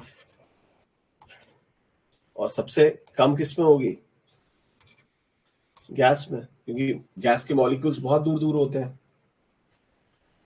ठीक है, बट ये ट्रेवल तीनों मीडियम में आपकी कर सकती है, ठीक है। लॉन्गिट्यूड इसलिए बोलते हैं ना,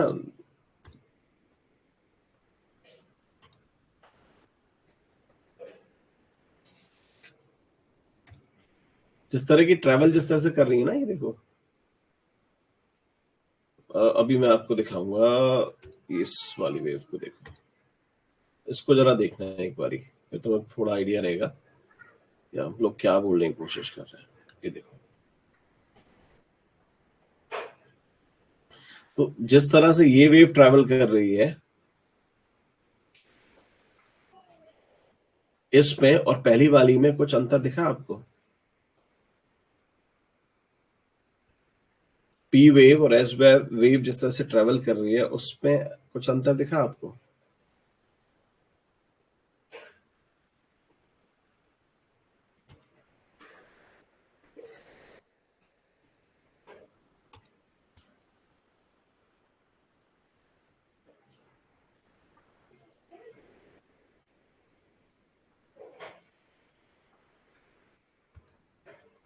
है ना? तो जो पहली पी वेव है वो कौन सी वेव है आपकी? लॉन्गिट्यूडिनल वेव्स हैं, कि जिस तरह से वो प्रोपगेट कर रही है ना, उसको हम लॉन्गिट्यूडिनल वेव्स कहते हैं, साउंड वेव्स की तरह। मतलब प्रेशर देके जो वेव्स ट्रेवल कर रही हैं, प्रेशर दिया फिर कम हुआ, फिर प्रेशर दिया फिर कम, फिर धक्का दिया फिर हटी, ऐसे धक्का दिया धक्का दिया धक्का दिया। लाइट वेव्स ऐसे ट्रेवल करती हैं ऐसे, ठीक है? जो हमारी पी वेव्स हैं वो साउंड वेव्स हैं, साउंड वेव्स की तरह है। बट जो लाइट वेव है, ठीक है, वो हमारी एस वेव में भी पढ़ेंगे। लाइट वेव्स ऐसे ऐसे ऐसे ट्रेवल करती है, ऐसे प्रोपगेट करती है ऐसे, ठीक है? सो ट्रांसवर्स वेव आपकी कौन सी है? ट्रांसवेव्स आपकी एस वेव है, अभी पढ़ेंगे उसके बारे में, ठीक है? अभी पी वेव्स का ध्यान रखो। पी वेव्स क्या है, कैसे चलती हैं? दबाव डालती हैं, हट जाती हैं, फिर दबाव डालती हैं, फिर हट जाती हैं, ठीक है? कॉन्ट्रैक्ट करती हैं, एक्सपेंड करती हैं, कॉन्ट्रैक्ट करती हैं, एक्सपेंड करती हैं, है ना? किस तरह से बिहेव करती हैं? जैसे साउंड वेव, साउंड वेव के सामने आप खड़े हो जाओगे तो आपको प्रेशर फील होगा, धक्का फील होगा, ठीक है? इन्हीं इस प्रोपगेशन को क्या बोलते हैं? Longitudinal waves. ये क्वेश्चन कहीं पे लिख लो, ठीक है? P waves are like longitudinal waves. P wave अनुदैर्ध्य तरंगों की तरह होती हैं। ये क्वेश्चन आ जाता है, ठीक है? ये आपका एपिसेंटर मतलब सरफेस पे सबसे पहले पहुंचती है, इसलिए इनको प्राइमरी वेव बोलते हैं। जिस डायरेक्शन में इनके पार्टिकल प्रोपगेट करते हैं, जिस डायरेक्शन में इनके पार्टिकल प्रोपगेट करते हैं, जिस डायरेक्शन में इनके पार्टिकल चलते हैं, उसी डायरेक्शन में वेव का मोशन है, ठीक है? तो वेव जो जा रही है, ठीक है, तो वेव का भी मोशन किस तरफ है? इसी डायरेक्शन में है। और इसके जो पार्टिकल है ना, उनका वेव मोशन भी इस तरह से एक ही डायरेक्शन में, तो उसे हम क्या बोलते हैं? पैरेलल है ये। जिसके पार्टिकल है ना, वो पैरेलली मूव करते हैं डायरेक्शन ऑफ मोशन के, मतलब जिस डायरेक्शन में वेव जा रही है उसके पैरेलल में ही आपके पार्टिकल मूव होते हैं, ठीक है? सॉलिड में ट्रैवल कर सकती है, लिक्विड में कर सकती है, गैस में कर सकती है। अभी मैंने वो आपको मंदिर वाला एग्जांपल दिया। उनकी स्पीड है लगभग 7 से 8 किलोमीटर पर सेकेंड। सॉरी, मैंने आर बोला था, it is like second second second second second है, आवर बोला तो पता ही लगेगा, ठीक है? 7 से 8 किलोमीटर पर सेकेंड, सो काफी तेज होती है। क्लियर है यहां तक?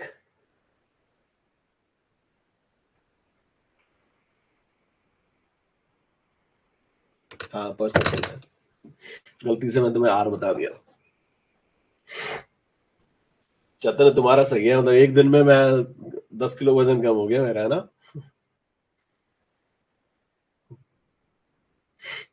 कल वॉक पे गया था, कल गया था, सो मतलब 4-5 किलोमीटर गया हूँ शायद।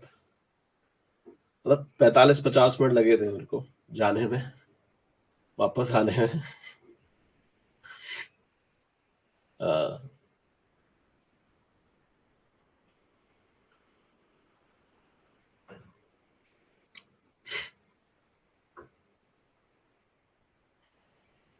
नहीं, आज नहीं गया, आज नहीं गया, आज नहीं गया।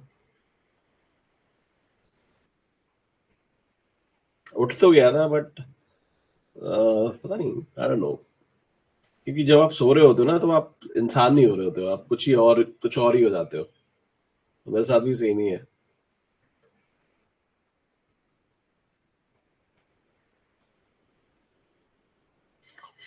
हाँ, वही जिम वाले पैकेजेस ना, जिम वाला जब आप जाओगे ना, ठीक है, तो आपको लगेगा, आप जाओगे तो आपको पैकेज देगा वो। एक काम करो सर, एक काम करो, मतलब आप क्या, मतलब 3 महीने का पैकेज ले लो, तो आपका उनका महीने का रेट होगा कोई 1000 रुपए, पर वो 3 महीने आपको 1500 में दे रहे होंगे। ठीक है, आप खुश हो जाते हो, और एक काम करो सर, मुझे ना 3 महीने का ही दे दो, क्योंकि जिम वाले को पता है ना भाई, आज आया है पैसे देने के लिए, तो कल से तो आना नहीं है इसने। ठीक है ना। तो वही होता है कि मैंने ट्राई किया है, मतलब कई बार, I tried lot of times. तो फीस देने गया मैं, तो पैकेजेस जो भी होते हैं वहाँ 3 महीने का ही पैकेज होता है, तो मैं एक तरह से फीस ही देने गया, उसके बाद कभी गया ही नहीं। एक दिन फीस देने गया, एक दिन ऐसे ही चला गया था, 2 3 बार हो गया। बट ये है कि अब आप टच्ड 101, सेंचुरी हो गई है, तो बनता है।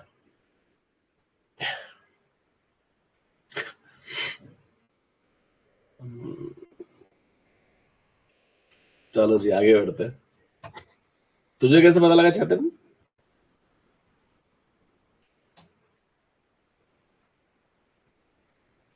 है,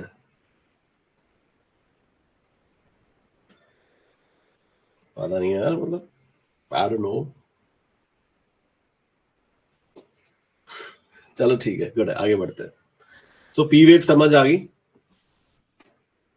ठीक है, कैसे ट्रैवल करती हैं, साउंड वेव्स की तरह दिख बिहेव करती हैं, प्रेशर वेव है ना, लॉन्गिट्यूडनल वेव्स है, स्पीड इनकी 7 से 8 किलोमीटर पर सेकेंड होती है ना, एपिसेंटर पे सबसे पहले पहुंचती हैं। पार्टिकल जो मूव करते हैं वो डायरेक्शन ऑफ मोशन में की तरफ करते हैं, सॉलिड लिक्विड गैस तीनों में ट्रैवल कर सकती है। ये ध्यान रखना गाइस, ये जो पॉइंट है ना आपका, ये हमें हेल्प करेगा अर्थ के इंटीरियर को समझने में। एक ये वाला पॉइंट, ये वाला पॉइंट भी हमें बहुत हेल्प करने वाला है जब हम अर्थ का इंटीरियर समझने की कोशिश करें। आगे बढ़े, अब हम आते हैं एस वेव्स। ठीक है, एस वेव्स किस तरह से ट्रेवल करती हैं, मैंने आपको दिखाया भी था। जैसे ये डायरेक्शन ऑफ मोशन है, ठीक है, तो ये कैसे जाएंगी, एस से। और इस तरह से कौन और ट्रेवल करता है, लाइट वेव्स, प्रकाशीय तरंगें कुछ ऐसे ही ट्रेवल करती हैं। ठीक है, इनको आप क्या बोलते हो, ट्रांसवर्स वेव्स भी बोलते हो।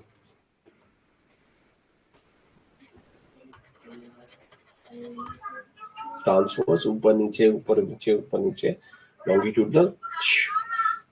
ठीक है, स्पीड थोड़ा सा इनका कम रहता है कंपैरेटिवली, थोड़ा सा क्या, मतलब ऑलमोस्ट हाफ है। तो जहां वो 7 से 8 किलोमीटर पर सेकेंड चल रही थी, ये सिर्फ चलती हैं 4 से 5 किलोमीटर पर सेकेंड। सरफेस पे ये सेकेंड, मतलब पहले प्राइमरी वेव पहुंचती है, उसके बाद ये पहुंचती है, इसलिए second to reach the surface है। पार्टिकल किस मूवमेंट कैसे ट्रेवल कर रहा है, ये तो डायरेक्शन ऑफ मोशन है, पार्टिकल इधर ट्रेवल कर रहा है, इसका इधर जाता है ना, उसका इधर ट्रेवल करता है, फिर इधर ट्रेवल करता है, ऐसे करके कर रहा है ना? तो पार्टिकल का मूवमेंट क्या है, परपेंडिकुलर है, मोशन के परपेंडिकुलर है, perpendicular to direction of motion. ठीक है, और ये सिर्फ और सिर्फ ट्रेवल कर सकती हैं किसके थ्रू, सॉलिड्स के थ्रू। ठीक है, ना तो ये लिक्विड में ट्रेवल कर सकती है, ना ये गैस में ट्रेवल कर सकती है। ठीक है, ये वाटर रिपल्स की तरह है, आपने देखा होगा ना, वाटर के रिपल्स ऐसे ऐसे ऐसे नहीं बनते हो, है ना। ठीक है, आपको मैंने ये दिखा दिया था कैसे ट्रेवल करती हैं, एक बार और मैं दिखा देता हूँ, देखो ऐसे, नागिन जैसी,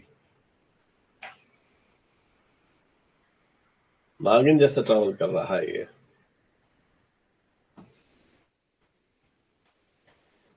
ठीक है,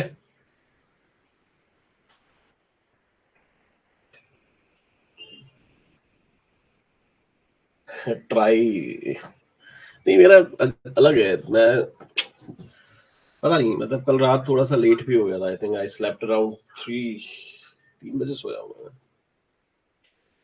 3 बजे सोने के बाद ना फिर ये थोड़ा टफ हो जाता है 5 बजे उठना।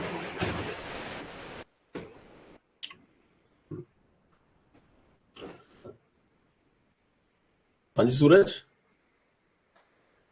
Correct correct correct correct.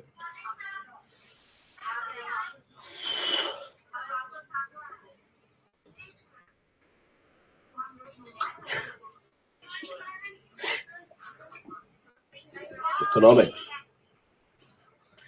यार, ज्योग्राफी ठीक है, ज्योग्राफी पढ़ा दो मेरे को।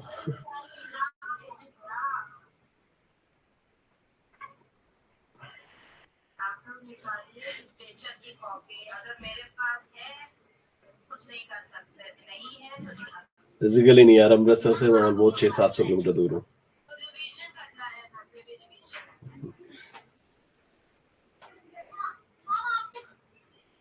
आई होप ये समझ आ गया यार, पी वेव्स एस वेव्स, ठीक है, पी वेव्स एस वेव है ना, फोकस क्या है, एपी सेंटर क्या है ना, एस वेव्स हैं, पी वेव्स हैं। ठीक है, आगे बढ़े।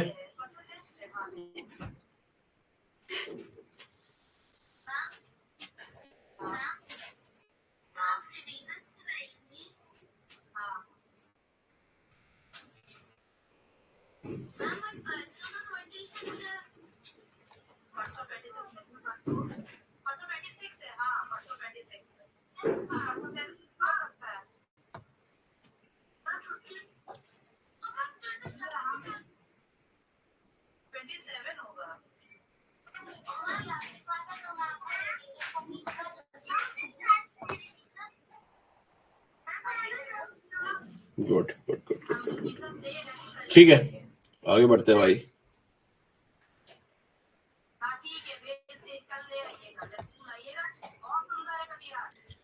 सो जब ये पी वेव्स हैं या जो बॉडी वेव्स है ना,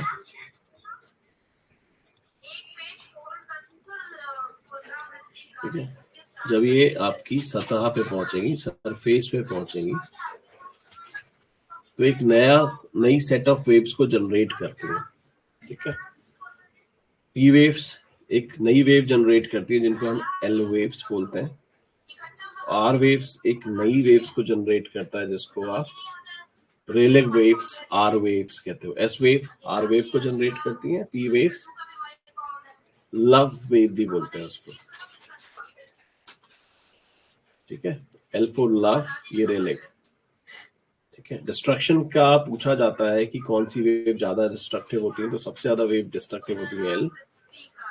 सरफेस वेव्स ऑब्वियसली ज्यादा डिस्ट्रक्टिव होती हैं, उसके बाद आर, उसके बाद आपकी पी वेव, और सबसे कम होती है आपकी एस वेव्स। ठीक है ना, क्योंकि आप सरफेस पे चलती हैं। देखो सबसे पहले क्या होगा, पी वेव क्या करती है, आर को जनरेट करती है, तो बॉडी के अंदर क्या ही डिस्ट्रक्शन होता होगा। ठीक है, तो पी क्या एल को करती है, तो एल सबसे ज्यादा डिस्ट्रक्शन होता है क्योंकि ये तेज चलती है। अब जो कोई तेज चीज आगे सरफेस से टकराएगी तो ऑब्वियसली जो वेव जनरेट होगी और तेज होगी, है ना। तो सबसे ज्यादा डिस्ट्रक्शन कौन सी करती है, लव वेव्स।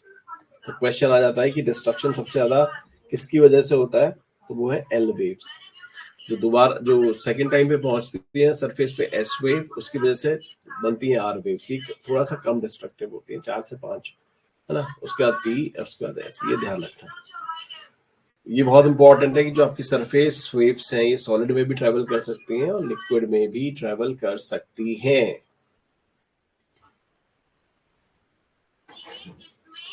यहां तक समझ आ गया गाइस?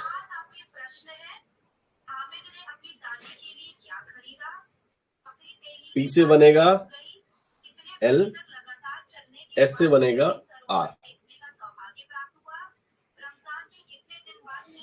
ये तो जो भी निमोनिक्स वगैरह बनानी है, ट्रैक वगैरह बनानी है, कुछ बना लेना। पीले शराब रे,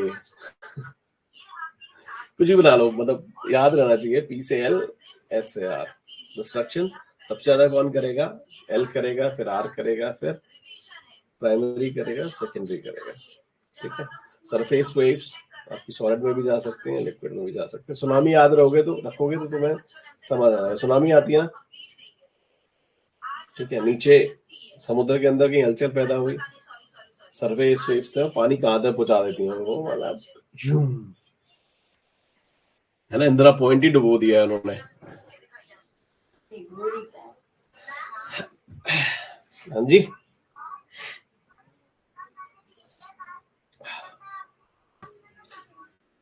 क्लियर है? आगे बढ़े, चलो जी आगे बढ़ते हैं। तो हम आपसे क्वेश्चन पूछते हैं।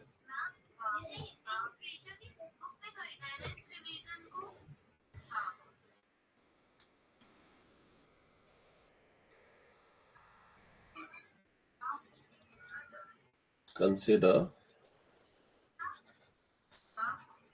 below statements.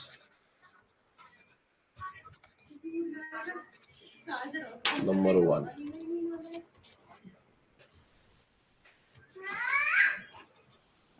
P waves originate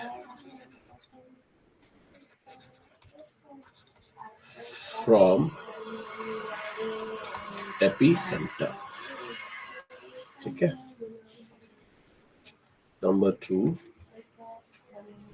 Surface waves originate from hypocenter. Third, surface waves are more destructive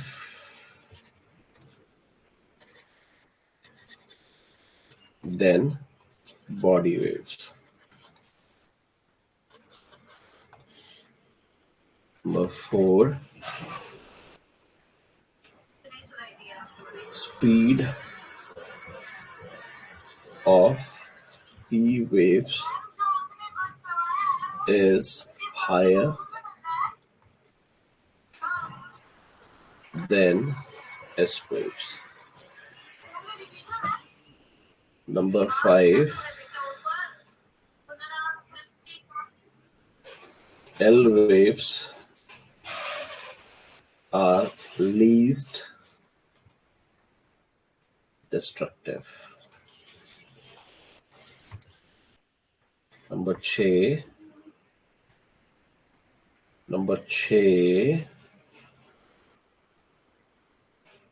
focus is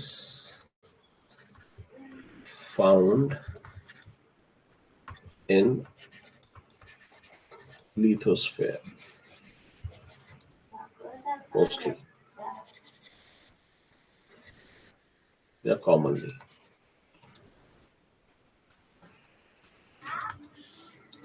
Number 7, क्या बात है, P waves are transverse waves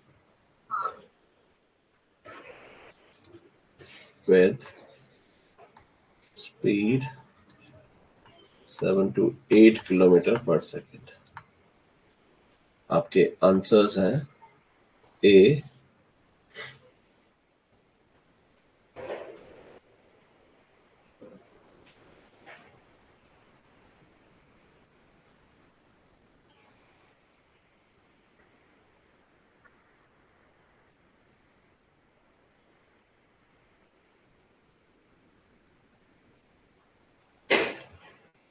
one two three only,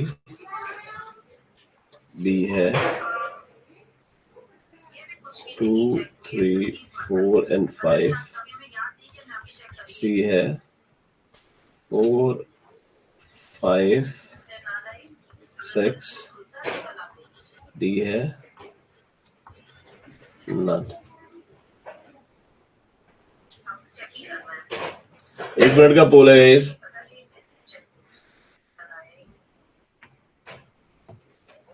पढ़ लीजिए ध्यान से। पीयूष, चैतन्य, संजना, चरित, आपके लिए P waves originate from epicentre, जो आपका ऊपरी केंद्र था वहां से पी वेव का उत्थान होता है, पहला स्टेटमेंट है। सेकंड स्टेटमेंट है जो आपकी सतही वेव्स हैं वो अवकेंद्र से उत्पत्ति होती है उनकी। सतही वेव्स ज्यादा डिस्ट्रक्टिव होती हैं, ठीक है, मतलब ज्यादा नुकसान करती हैं, ज्यादा विध्वंसकारी होती हैं बॉडी वेव से, ठीक है। जो स्पीड है आपकी पी वेव की स्पीड है वो एस वेव से ज्यादा होती है। पांचवा स्टेटमेंट है जो आपकी एल वेव है वो कम विध्वंसकारी है।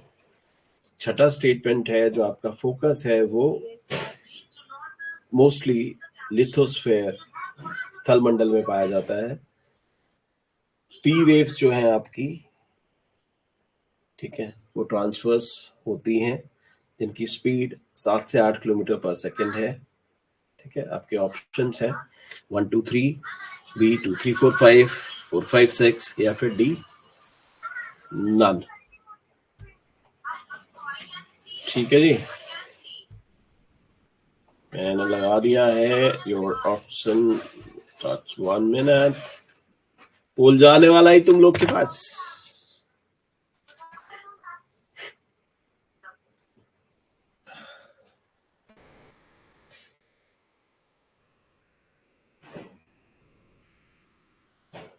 Come on, come on.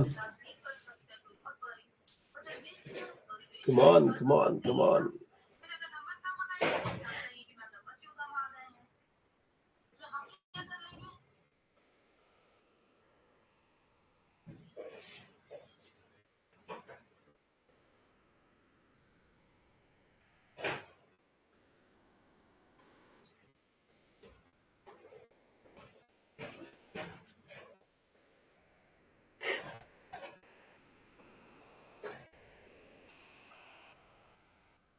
Come on.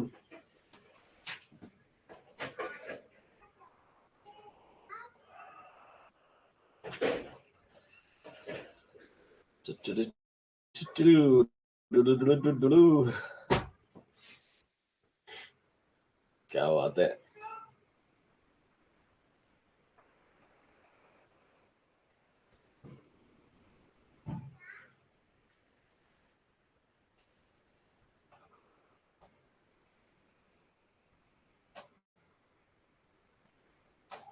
गलत आंसर किए हो। पी वेव्स कहां से ओरिजिनेट होती हैं भाई लोगों?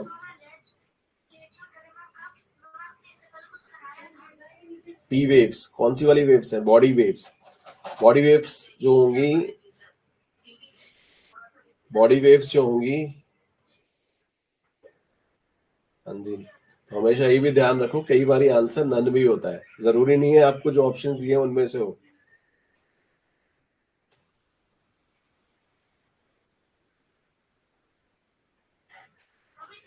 ठीक है, तो थोड़ा सा कॉन्फिडेंस रखो, जरूरी नहीं है कि 1 2 3 करके उन्हीं में से कुछ मिलेगा। It could be D also.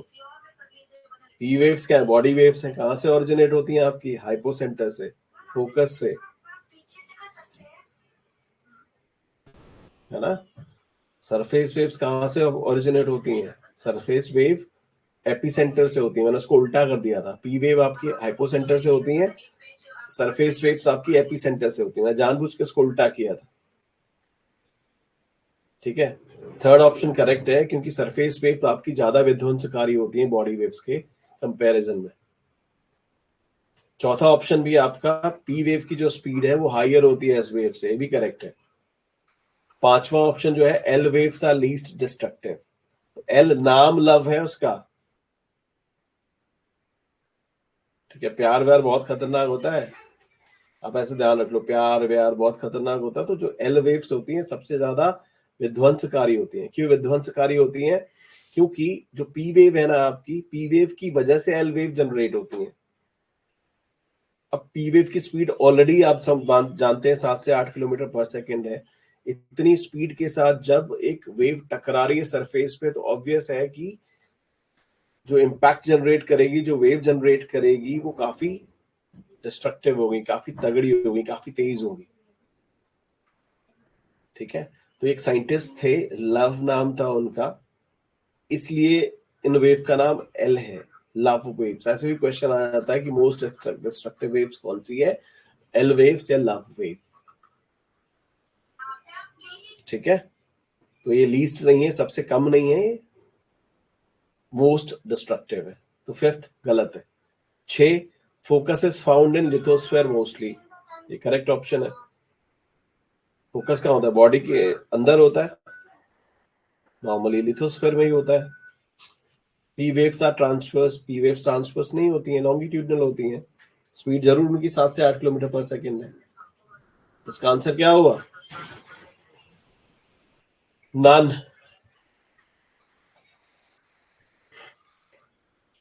है मंजीत?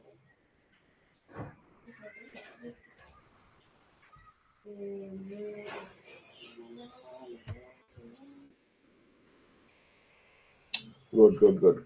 हाँ जी संजना।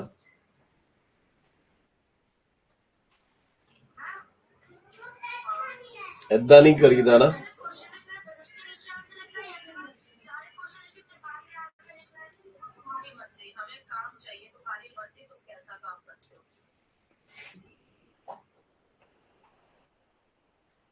मेरे ते भरोसा नहीं, खुद ते भरोसा करी। मैंने जानबूझ के ऐसा किया था, ताकि होता ना कि नहीं नहीं यार, डी तो होना ही नहीं चाहिए, नन तो होना ही नहीं चाहिए। और नन वाले सबसे खतरनाक ऑप्शन होते हैं, सबसे खतरनाक आंसर होता है, सबसे खतरनाक।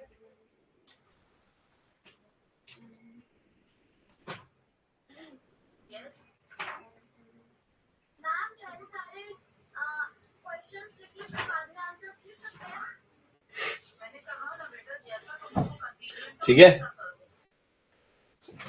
गाइस, ये थोड़ा सा रिवाइज करेगा, जो मेजर पॉइंट है हम एक बार रिवाइज कर लेते हैं, जो आपको काम आने वाले हैं। ठीक है, उसको जरा पढ़ देते हैं। पहला पॉइंट तो ये, जो अब हमें मदद करेगा भूकंप, एक तो ये कि पी वेव्स जो हैं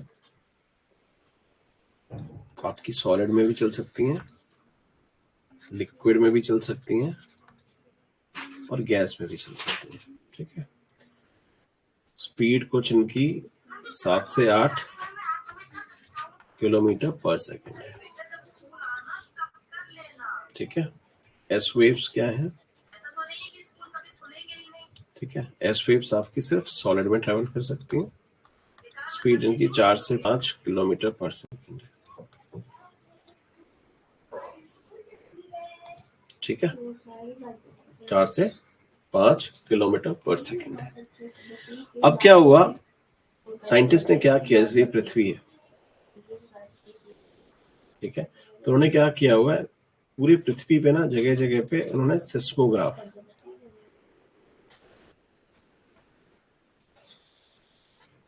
सिस्मोग्राफ क्या होते हैं, ये रिकॉर्ड करते हैं भूकंपीय तरंगों को ना। तो उन्होंने क्या किया, सिस्मोग्राफ जगह जगह पे इंस्टॉल करके रखे हुए हैं। तो अगर कहीं भी भूकंप आएगा तो ये सारे के सारे सिस्मोग्राफ जो है ना उसको रिकॉर्ड करेंगे। ऑब्वियसली जो उतना सिस्मोग्राफ जितना पास होगा उतना ज्यादा रिकॉर्ड होगा, जितना दूर होगा उतना कम रिकॉर्ड होगा। बट ये सच है कि कहीं से भी कहीं पे भी अगर भूकंप आएगा तो उसको हर जगह रिकॉर्ड होगा, कम होगा बट रिकॉर्ड होगा। फॉर एग्जाम्पल अगर मान लो कोई यूएस में अगर कोई भूकंप आता तो इंडिया में फील होगा, लेकिन बहुत कम होगा, इंटेंसिटी उसकी बहुत बहुत बहुत बहुत बहुत कम होगी। ठीक है, तो आके अब इधर हम कुछ करते हैं, पहले पी वेव देखते हैं। अभी थोड़ा सा ना, मतलब इसको इस पे ध्यान मत देना क्या है। ठीक है, तो यहाँ पे क्या था, यहाँ कोई भूकंप था, ये आपका भूकंप का फोकस है। ठीक है, वहां से क्या हुआ, पी वेव जो है ना चली। ठीक है, तो पी वेव इधर भी रिकॉर्ड हुई, यहाँ भी रिकॉर्ड हुई, यहाँ भी रिकॉर्ड हुई, यहाँ भी रिकॉर्ड हुई। और ये डिफ्लेक्शन क्यों आ रहा है? वो डेंसिटी में अगर डिफरेंस आएगा तो उसकी वजह से क्या होगा, डिफ्लेक्शन आया। तो आपको ये समझ आ गया कि पृथ्वी की डेंसिटी एक जैसी नहीं है। अगर डेंसिटी घनत्व एक जैसा होता तो पी वेव कैसी स्ट्रेट लाइन में चलती, बट आपको ये डिफ्लेक्शन दिख रहा है। तो डिफ्लेक्शन किस वजह से हो रहा है? डेंसिटी की वजह से हो रहा है। ठीक है, तो जो डेंसिटी अगर ज्यादा रहेगी तो स्पीड भी ज्यादा रहेगी, है ना। और डिफरेंस इन डेंसिटी आएगा तो अगर वो डेंसर से रेयर, मतलब घनत्व ज्यादा है, वहां से रेयर में जाएगी, जहाँ पे विरल घनत्व है, तो वो मोड़ेंगे। तो आप वही देखो, ये ठीक है, स्ट्रेट लाइन नहीं है। ठीक है, अब क्या देख रहे हो आप? जब ये पी वेव्स जो है, पी वेव्स जब आई हैं वो क्या हुई? कोर पे पहुंची। ठीक है, जब आप देखोगे कोर पे पहुंची, कोर पे पहुंचने के बाद आप क्या देख रहे हो? ये डिफ्लेक्ट हो रही है। ठीक है, डिफ्लेक्ट हो रही है, कहने का मतलब ये हो गया कि ये वाला मीडियम जो है ना, ये बहुत ज्यादा रिफ्लेक्शन है ना, तो ऑब्वियस है कि ये वाला मीडियम और ये वाला मीडियम डिफरेंट है, इसी वजह से इतना डिफ्लेक्ट हुई। आपको पता है कि जो पी वेव्स है वो आपकी सॉलिड में भी जा सकती हैं, लिक्विड में भी जा सकती हैं, है ना। सॉलिड में भी जा सकती हैं, लिक्विड में भी जा सकती हैं, और गैस में भी जा सकती हैं। ठीक है, तो जब वो कोर में गई तो देखो कि कुछ ऐसा एरिया दिखाई दिया यहाँ पे जहां पे पी वेव्स दिखी नहीं। क्यों नहीं दिखी?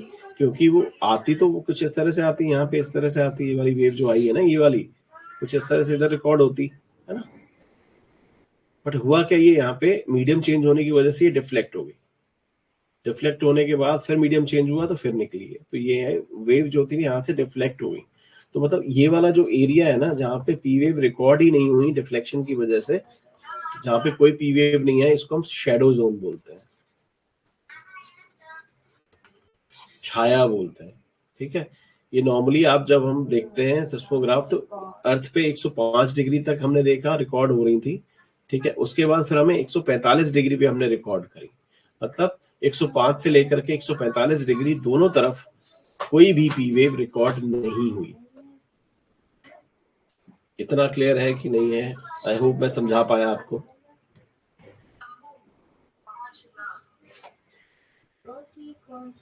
यहां तक समझ आया?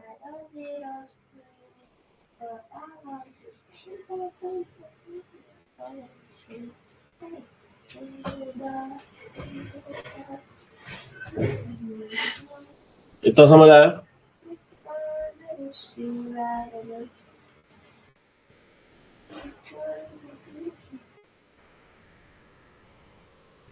ठीक है, क्योंकि अब जो पी वेव है आपकी, वो तीनों मीडियम में चल सकती हैं, है ना। तो जब पी वेव्स थी, जब वो इधर से इधर आई तो इनको रिकॉर्ड होना चाहिए था। पी वेव इधर चली तो यहाँ रिकॉर्ड हुई। ठीक है, तो उसको नॉर्मली अगर मीडियम चेंज नहीं हो रहा होता तो उसको इधर भी रिकॉर्ड होना चाहिए था, है ना, यहाँ पे। बट वो क्या हुआ, मीडियम चेंज होने की वजह से ये अपने रास्ते से भटक गई, डिफ्लेक्ट हो गई। और डिफ्लेक्ट होने की वजह से क्या हुआ, इस एरिया में वो रिकॉर्ड ही नहीं हुई। ठीक है, इसको शैडो जोन नॉर्मली बोलते हैं। नॉर्मली क्या, शैडो जोन ही बोलते हैं। ठीक है, पी वेव का शैडो जोन। तो पी वेव का शैडो जोन कहाँ पे है? नॉर्मली 105 से लेकर के 145 के बीच में, कहीं कहीं 103 लिखा रहेगा। ठीक है, तो बट दैट इज 105 टू 145। अब देख लेना, 103 भी लिखा रहता है, 142 भी लिखा रहता है। ठीक है, ये एनसीईआरटी में है जो लिखा हुआ है 105 से लेकर के 145 के बीच में। ऐसे ही आपकी एस वेव है। एस वेव आप जानते हो, ठीक है, सिर्फ सॉलिड में ट्रैवल कर सकती है, आपको पता ही है। ये सिर्फ कहां से चल सकती है? सॉलिड में ही चल सकती है। ठीक है, अब यहाँ पे डिस्टर्बेंस तो यहाँ पे भी रिकॉर्ड हुई, इधर रिकॉर्ड हुई, इधर इधर इधर इधर रिकॉर्ड हुई। 105 के बाद क्या हुआ, फिर ये रिकॉर्ड ही नहीं हो रही। ठीक है, 105 डिग्री के बाद ही रिकॉर्ड ही नहीं हुई। कहने का मतलब ये है, ये सिर्फ सॉलिड से चल सकती है। मतलब ये वाला जो एरिया है ना, ठीक है, तो ये या तो सॉलिड हो सकता है या सेमी सॉलिड हो सकता है। बट ये कोर जो है ना, ये ठीक है, कोर डेफिनेटली जो आउटर कोर है आपका, ठीक है, डेफिनेटली वो सॉलिड नहीं है। अगर सॉलिड होता तो पी वेव आगे निकलती, ठीक है, पी वेव आगे निकलती। अगर ये कोर बाहर वाला सॉलिड होता तो आगे निकलती और इसका यहाँ कहीं ये रिकॉर्ड होती, है ना। तो डेफिनेटली कोर जो है ना इसकी सॉलिड नहीं है। अब हम और अंदर पहुंच चुके हैं, हमें पता है कि इंटीरियर कोर सॉलिड है बट आउटर कोर नहीं है, आउटर कोर लिक्विड है ना। तो लिक्विड होने की वजह से क्या हुआ, पी वेव जो थी वो आगे नहीं बढ़ पाई और इस वजह से क्या होता है, उनका शैडो जोन 105 से लेकर के 105 डिग्री तक नॉर्मली दिखता है, ठीक है। तो एस वेव का शैडो जोन कितना है, लगभग 105 से लेकर के 105 तक, और उनका कितना था 105 से लेकर के 145 तक। शैडो जोन किसका ज्यादा है, एस वेव का। तो ये भी क्वेश्चन आता है कि किसका शैडो जोन किसका ज्यादा है, ठीक है जी। कहां तक समझ आ गया गाइस?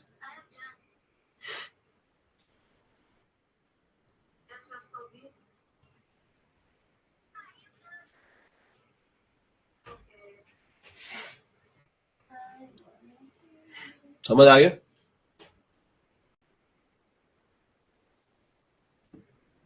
कूल है। सो आज हमने काफी कुछ कर लिया है, ठीक है, काफी हो गया है आज। सो आप इसको एक बार ढंग से तरीके से रिवाइज करिए, ठीक है, और वो रिवाइज इस तरह से करिए कि आप खुद का टेस्ट आप खुद ही लेने वाले हैं, ठीक है, खुद का टेस्ट आप खुद ही लेने वाले हैं। तो खुद की तरफ ईमानदार है कि आप रिवाइज करिएगा। अगर रिवाइज नहीं करोगे तो फिर बल्ले बल्ले हो जानी है। तो रिवाइज करो, और जितना आप रिवाइज कर लोगे उतना ज्यादा आपका कमांड हो जाएगा, ठीक है। गल पल्ले पे ही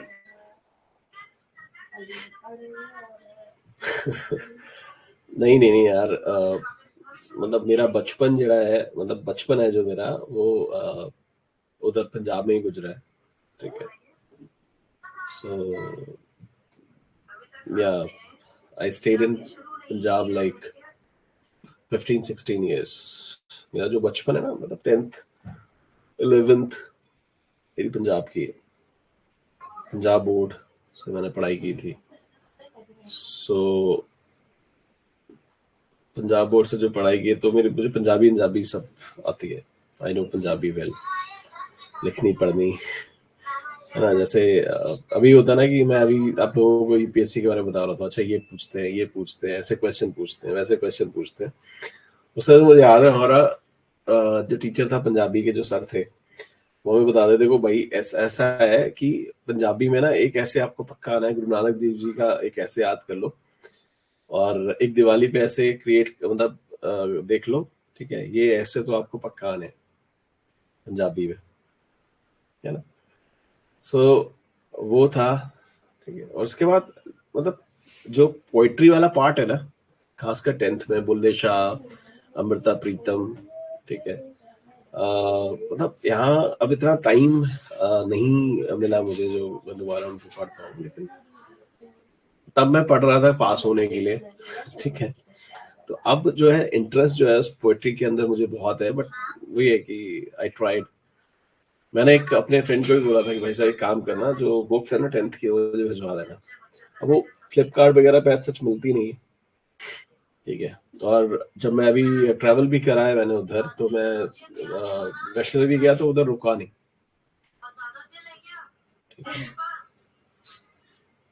सो वही, ठीक है। So that's how it is. चलो, आई होप सेशन आपको समझ आया, ठीक है। इसमें से क्वेश्चंस बहुत पूछते हैं। जब हम कल क्या आज क्या है, आज वेडनेसडे है, कल क्लास नहीं है, परसों फ्राइडे को क्लास है। तो जब हम फ्राइडे को मिलेंगे तो फ्राइडे को मैं आपको कुछ क्वेश्चंस दिखाऊंगा जो हमने इन्हीं टॉपिक से करे। मैंने जानबूझ के वो क्वेश्चन आज कवर नहीं करे हैं, ठीक है, सो दैट जब हम परसों करें तब तक आप इसको रिवाइज कर चुके होंगे, है ना। तो जब हम परसों करेंगे इन क्वेश्चंस को, तो अगर नहीं भी कोई क्वेश्चन अगर आपको आएगा, ठीक है, तो हम डिस्कस कर पाएंगे उसको, ठीक है जी। So thank you so much for your time. ठीक है, डेफिनेटली आई मीन अगर आपको कोई चैलेंज रहता है, एज आई सेड, हमेशा I am right there to help you out. ठीक है, आप मुझे यहाँ टेलीग्राम पे भी मैसेज कर सकते हैं. That is Ravinder_IAS.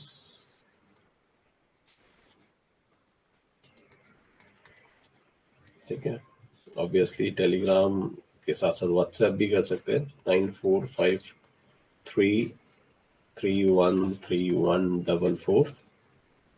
ठीक है, मैंने डिस्क्रिप्शन में आपको लिंक दे देना है, जो मेरा टेलीग्राम चैनल है, जो मेरा व्हाट्सएप का जो चैनल है, आपको मैं लिंक दे दूंगा. ठीक है, डिस्क्रिप्शन में.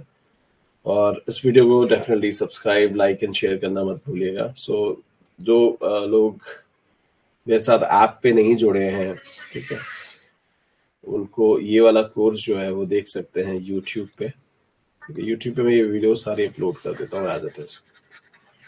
ठीक है, तो आप यूट्यूब पे देख सकते हैं उसको. यूट्यूब जो मेरा लिंक है वो यही है, Ravinder_IAS. ठीक है, आप अपने फ्रेंड्स को, दोस्तों को, आप उनको फॉरवर्ड कर सकते हो, रेफर कर सकते हो. ठीक है, तो फिजिकल पूरा जो ज्योग्राफी है हम यहाँ पे करने वाले हैं यूट्यूब पे, एज इट इज पूरा का पूरा कोर्स जो है फिजिकल ज्योग्राफी का जाएगा. ठीक है, होप ये सेशन आपको समझ आया है. So thank you so much for your time. ठीक है, अपना बहुत बहुत धन्यवाद गाइस. ठीक है, hope you liked the session. समझ आया होगा आपको. Thank you so much champions. Take care buddy. Take care everyone.